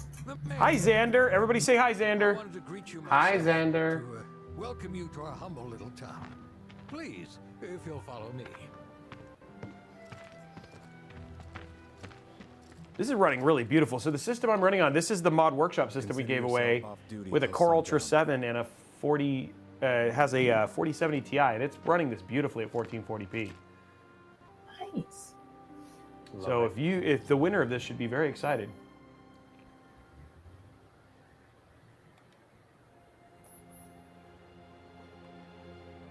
Okay, so this is like it's telling you to trying to see if it's different. So we have material and equipment, and then wow, they've changed this quite a bit actually. Yeah, so there's a lot of stuff that I would typically change in here, but we'll worry about that later. Probably for this, it's not that big of a deal. One little hint though I will give you guys is in the combat settings, this while on the ground, these shortcuts, I would definitely change these to things like, especially like scan and all that sort of stuff, which you'll need. But these things are like making these better is a huge part of making the game easier. Because you'll want those shortcuts specifically for like your individual skills and stuff like that later.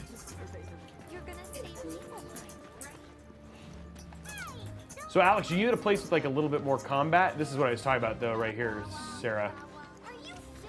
Is like finding all of the boxes. All the boxes. You want to get all this stuff. So are you at a good place that we can jump over to you, Alex, or no, not yet? Yeah. Okay, cool. Let's jump over and check out Alex's gameplay. Let me make sure I get the sound on. And Sarah, cover your ears just in case. Where'd he go? So long, he's gonna hear. Okay, let's jump over to you. Oh, I need to do this one first. I'll go to. I'll keep it. Let me know when you're ready. It's all good. Just want to make sure we show a little bit of everything. Okay. I'm good. Oh, you're good. Okay, here we go.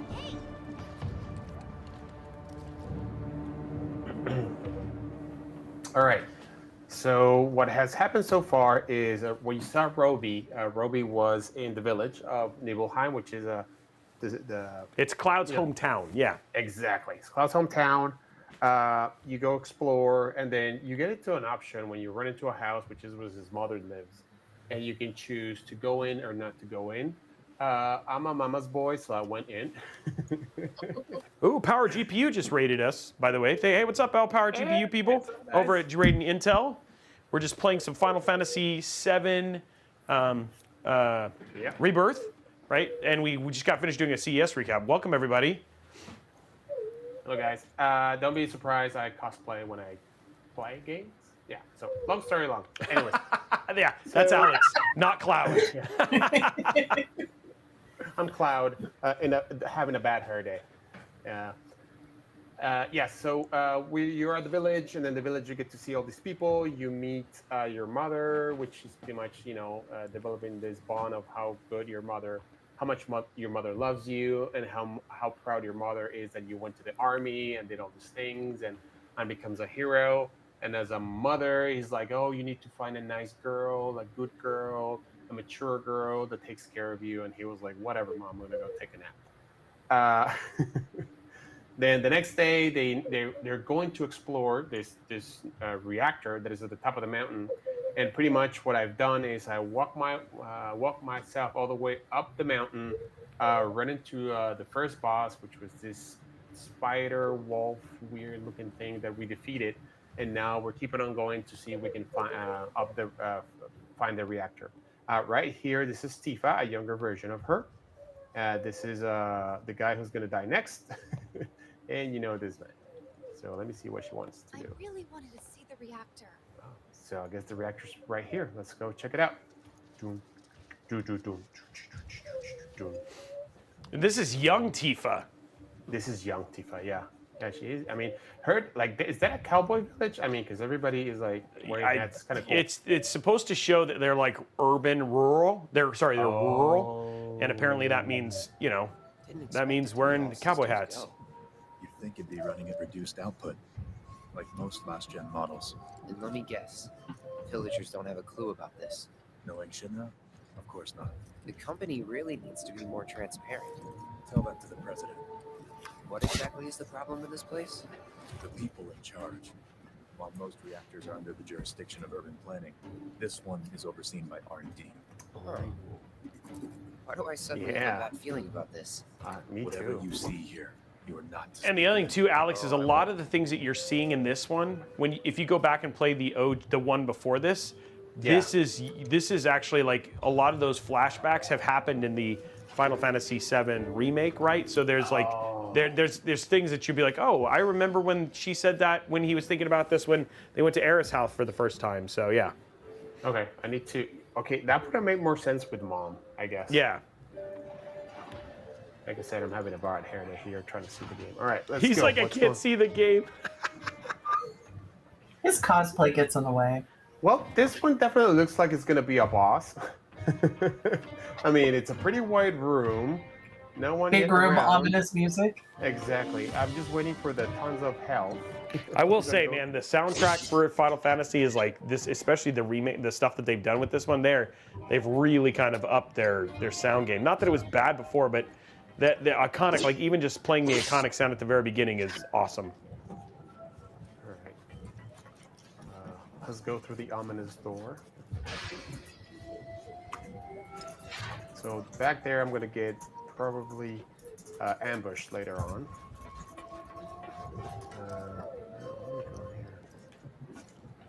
Well, we just got to the top.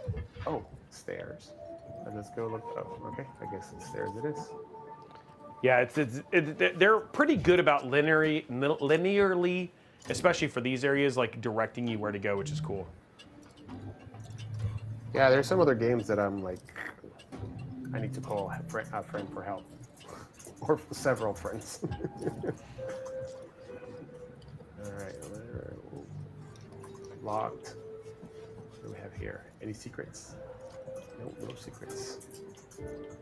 There's nothing but secrets all the time. I need a scrunchie. I need a scrunchie. Oh, here we go. Man, Jeff, when he eats you, and like your whole team, right, was you're pulling off something clutch, Jeff's the worst and the best at the same time.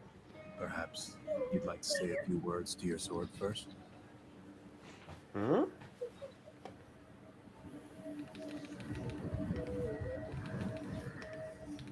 Let's do this.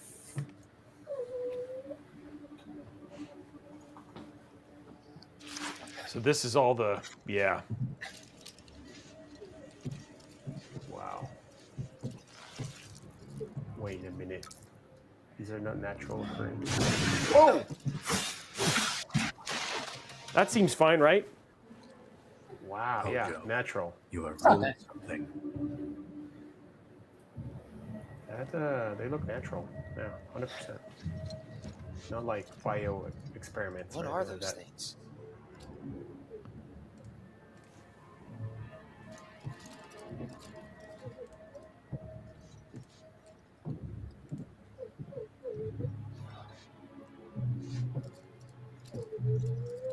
Oh, wait, what? Genova? Wasn't that... Your mother? Wait, so... oh, wait! Blood twist! So he's an experiment? Oh. This is the whole thing, right? Like Shinra, like you start to find out the evil corporation, all the stuff they've been doing. Yeah. Malfunction must be forcing the pods to depressurize. Cloud, go out and shut off the valve. Copy. The valve? Where's the valve? Where's the valve at? You gotta go find it, dude. Found it. Oh, I'm good. I'm good at this. And flex! Oh, I actually have to flex. Look at you. There we go. Oh, so I work out. Boom, I boom, work boom, out. Every time you say that, I just hear the LFO. meme. Oh. Oh. Yeah. I don't curl 10 pounds for nothing. Go. It's all on the lats. It's all on the lats. Come on. Yeah. All right.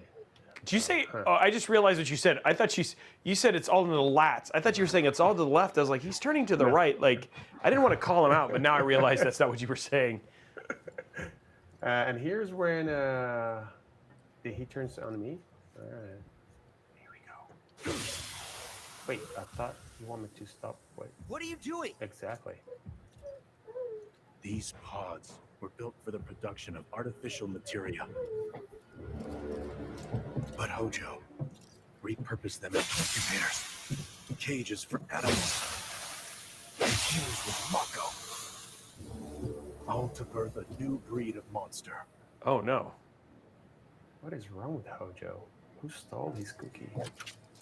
But he didn't stop at animals. Oh no. There were other subjects. Well, it sounds like you got a bone to pick with him. Look.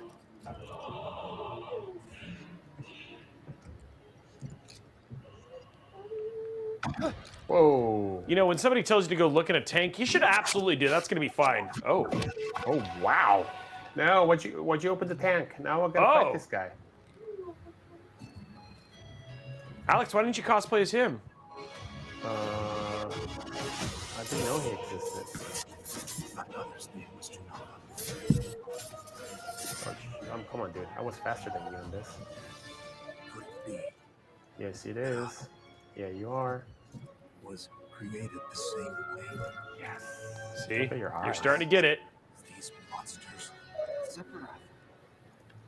Ever since I was a child, I knew that I was different. That I was special. But not like this. Not like not a monster. Oh, that was easy.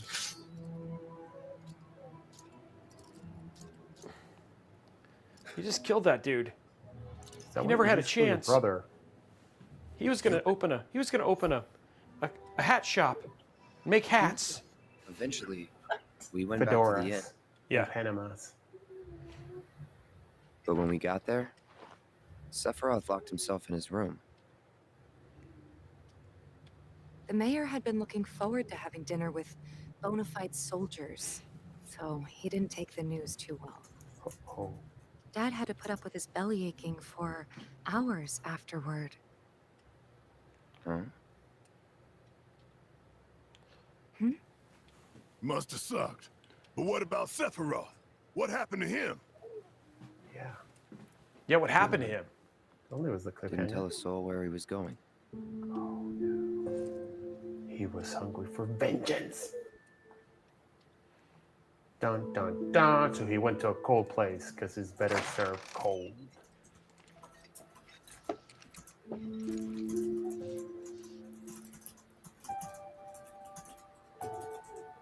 Oh, I should have done all those logs. So we're back at the hotel where we stayed in Nibelheim. Yeah, so now you're here. I am here. Open the door. I want to go check if I can open these. Nope. Nope. Nope. Gotta look around. Gotta see what's in. Is there any secret materia? Oh, what is that? Is that? No. Oh.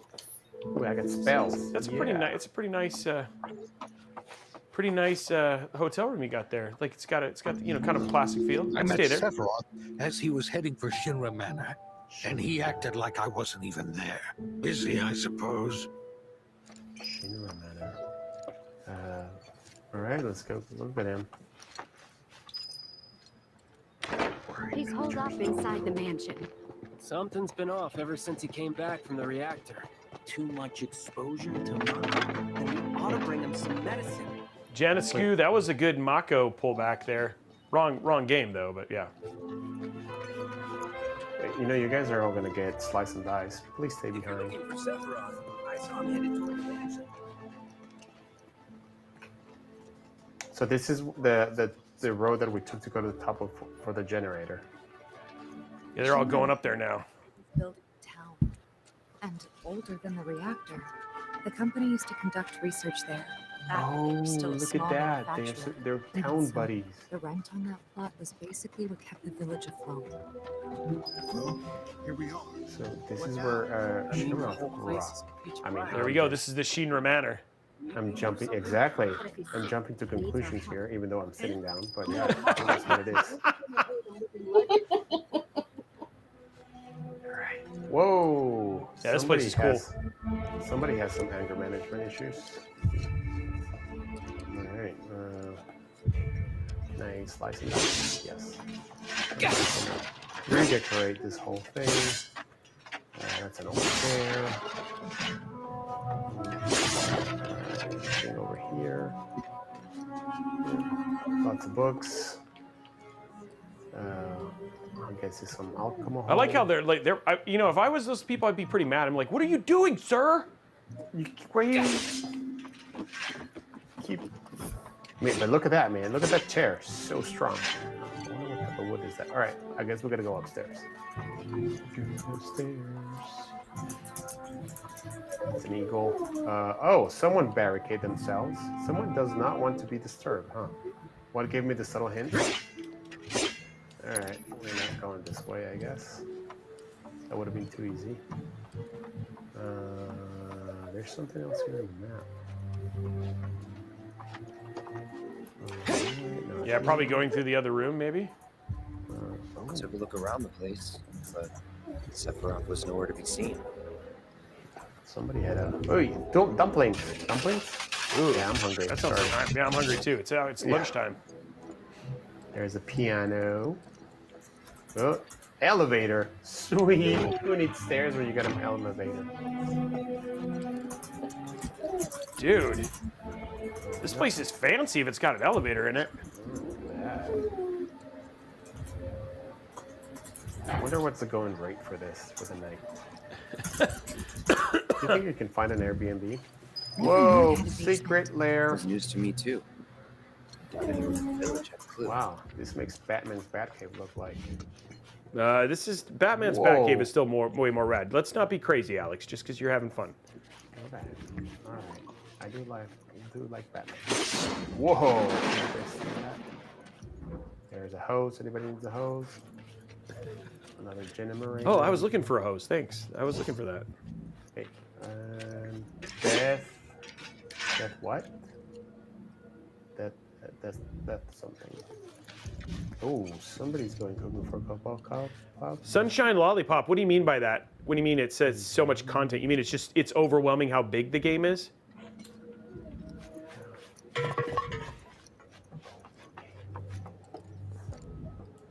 Is that the Bat computer? It's a CRT, baby. Yeah, 486 right there. Is that an IBM and it has a turbo button? It's an S, yeah. It's got a 28.8 BPS modem. Beep, beep. This nerd moment brought to you by Alex Smoke. Right. Let's go. Oh, there it is. Wonder if it's connected to AOL right now.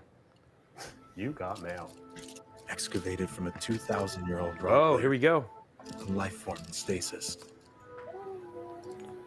Professor Gast named this life form Genova. MEGL 77-1977. Genova. Verified as an ancient. MEGL 9/13/1977. Genova project approved. So, they named the life form Genova. And once they understood what she was, so there was a living thing. They grew ambitious. Hey, Sephiroth. What you got there? Not best choice of words. Leave me be. Oh, another room. was it. He stayed holed up in the basement. Reading. The man possessed. Finally found something he liked, and it's a good collection.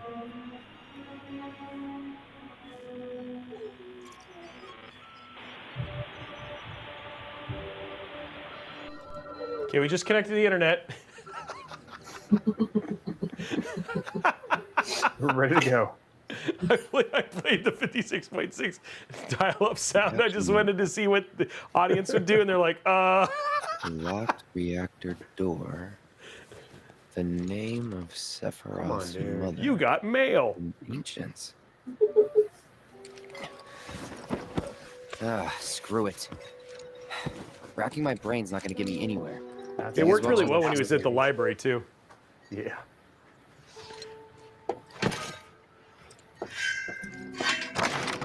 Because he has a magnet in the back. That's why the sword sticks to the back.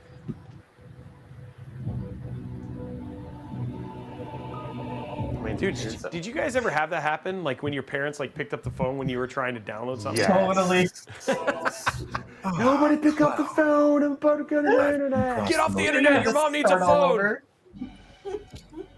Yeah, I was like, dude, I was bougie because my parents actually got a second line so we could use the internet. I was like, oh. Smile. With what could only be described as ethereal grace. Though the Sub silent? No, not today. The next one will be next week. I later determined that she was an ancient, or a steward of the planet, as they are referred to in legend. His mother was a defender of the earth. She needed a name, and so I dubbed her Genova. The Genova project was approved soon after. A bold initiative to resurrect the long-dead ancients. An initiative. And understand, Aerith is the only surviving ancient. So the whole thing is like Genova was like their way of trying to create a fake Aerith, if that makes sense. Wondrous experiment. He created you?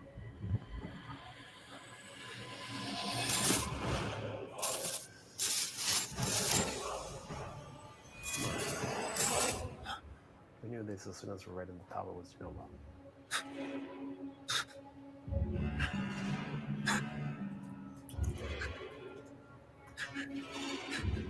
It's okay. Take a deep breath. Breathe. No, he's not going to breathe, dude. He's having a meltdown right now. Come on, you can do this. Breathe with me. It's all right. I should go. Dude, this is happening in his brain right now. Mother is waiting.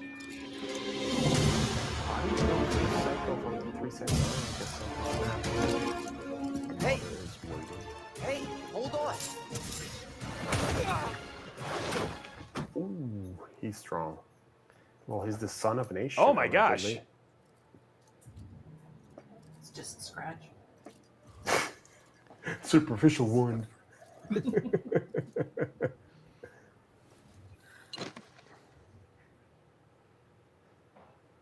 I keep asking myself, why couldn't I have come to sooner? To where? Nice, Alex. If I had, maybe I could have saved the village. So confused. Or tried, at least. Yeah, this is one of the most famous scenes right here. I have a feeling this guy's gonna go in. This will be a good place to kind of end. Oh, we got to play through. Yeah. All right. Oh, we're already there? I just started playing this. We need more time. Hey, you! Get in there! The villagers need your help! So this guy was the trainer of Tifa? Yeah, he was his martial art. Yeah. teacher. Whoa.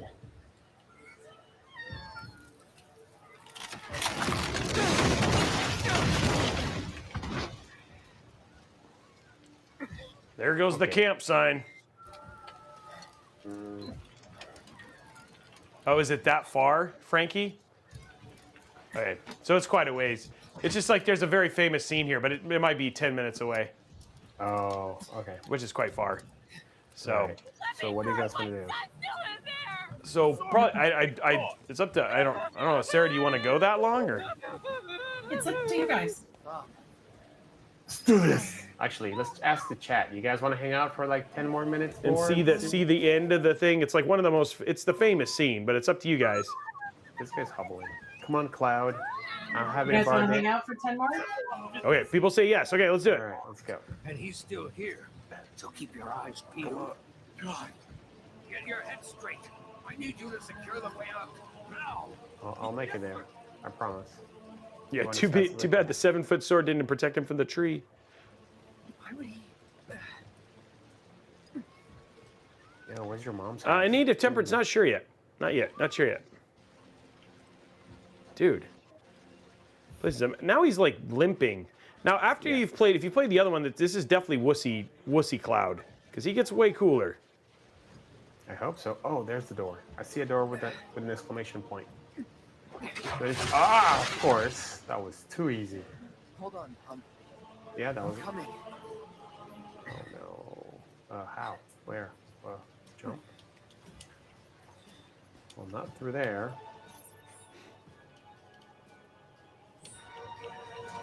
I'll have to go to the back.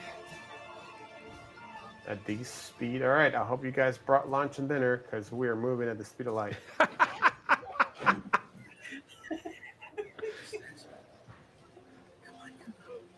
Yeah, that lip is not helping his speed, is it?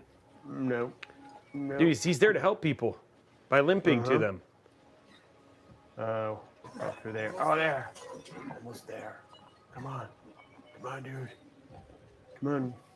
Come on, Smoky Cloud. You can do this. And then. That's a lot of I feel hot like amber. Alex is used to being the fast one. Yeah.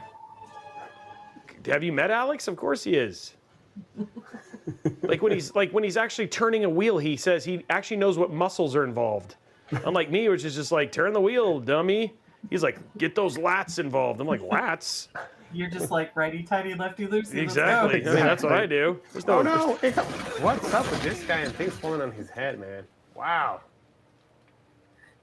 Oh, he moves quick with a limp when his life's in dangerous. Yeah, and now he dodged that. Please be okay. Dude, I don't want to break it to you.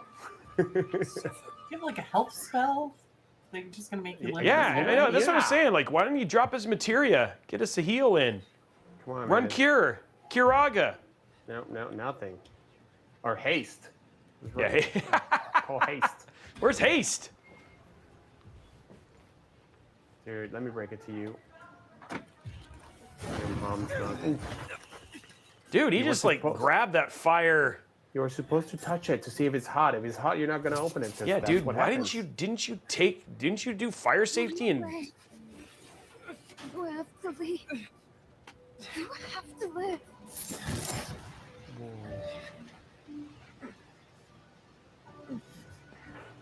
Is he attached? Is he in the Matrix?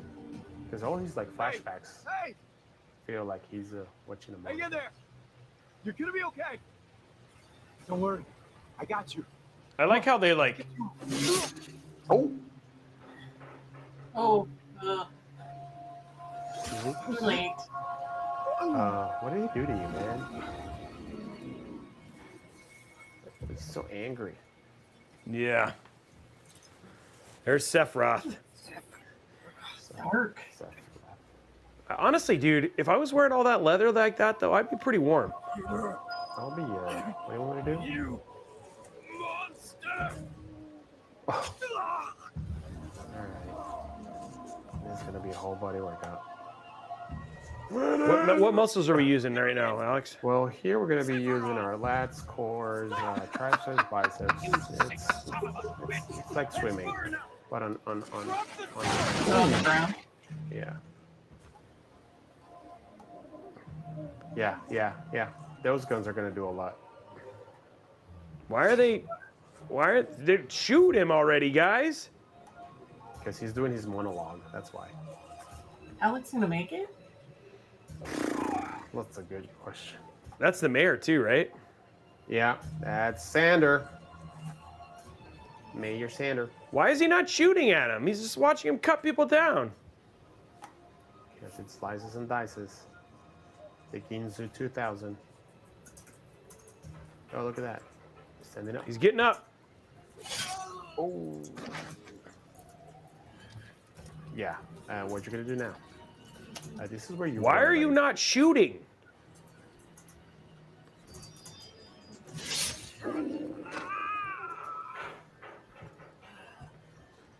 Oh, dude, he cut his legs.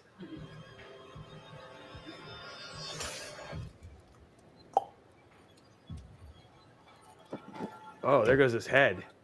Yeah. Talking about losing your head. Oh, dude. This seems fine.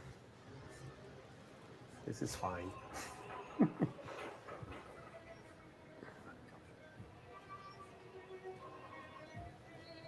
Wait for me, I'm coming. Are you gonna let him leave? Sephiroth!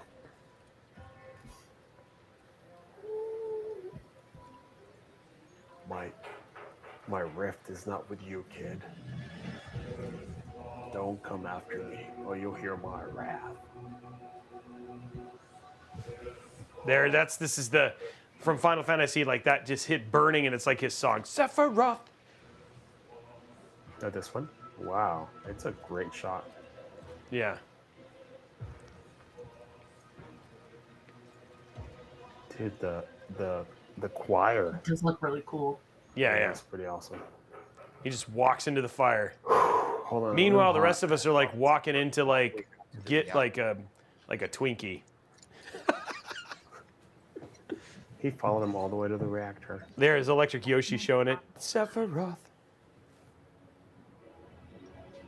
That was kind of the scene right there. That was trying to get us to, Alex. He was going to confront him. All right, they're just the animation keeps going. Oh, we can, yeah, finish. Well, that was the scene. That was the very famous the scene. famous scene. Yeah, yeah. Oh no. It was Sephiroth, wasn't it? Well, guys, He did this, didn't he? we're 12 minutes after, so I have a feeling I gotta call it. Okay. All right. Fine, fine. I know. Getting you She guys to never stop gives us. playing is She never Any lets us fun. have any fun, No Alex. I know. I'm mean mom. I know. Hold on, I'm processing this right now. Connecting to the internet.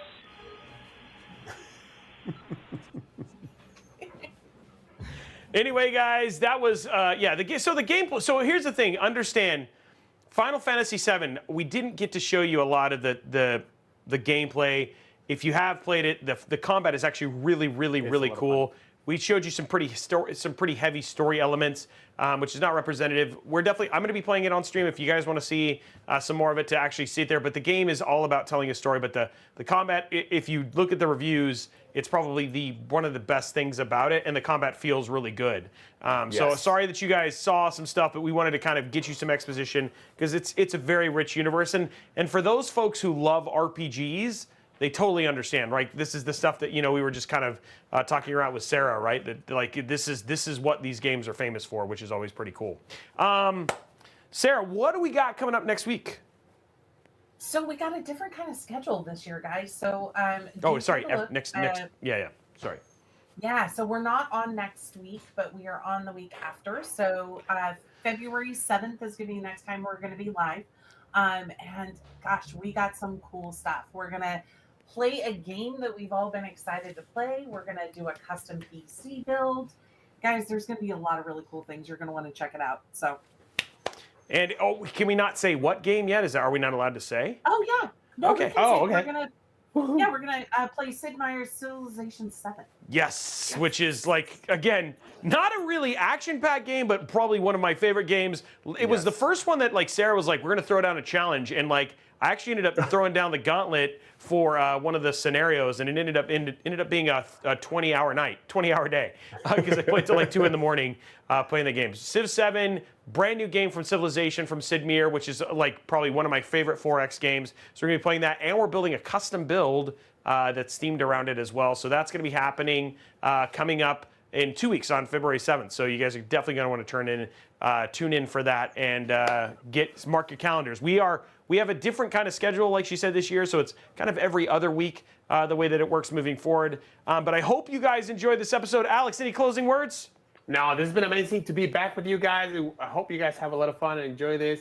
And this is going to be a year packed with a lot of fun and a lot of surprises, so just stay tuned. And it's great to see you guys again. It was a little bit too long, if you ask me. It's all good, but yeah, for the not the show, us the time it took us to get back live. Yes, exactly. Now, one little thing I'll leave you with: Final Fantasy. The reason the game is called Final Fantasy is because Square Enix at the time was on the edge of bankruptcy, and they had enough to invest in the one game, and Final Fantasy was their last game. And if this did not succeed, there would be no new Square Enix. And of course, everybody knows history. Final Fantasy ended up taking off and being one of the biggest games of all time. So anyway, that's it. That's it for Intel Live. We are your co-hosts, Sarah, Justin, and Alex. Have an absolutely amazing rest of your weekend, and we will see you guys on the next episode.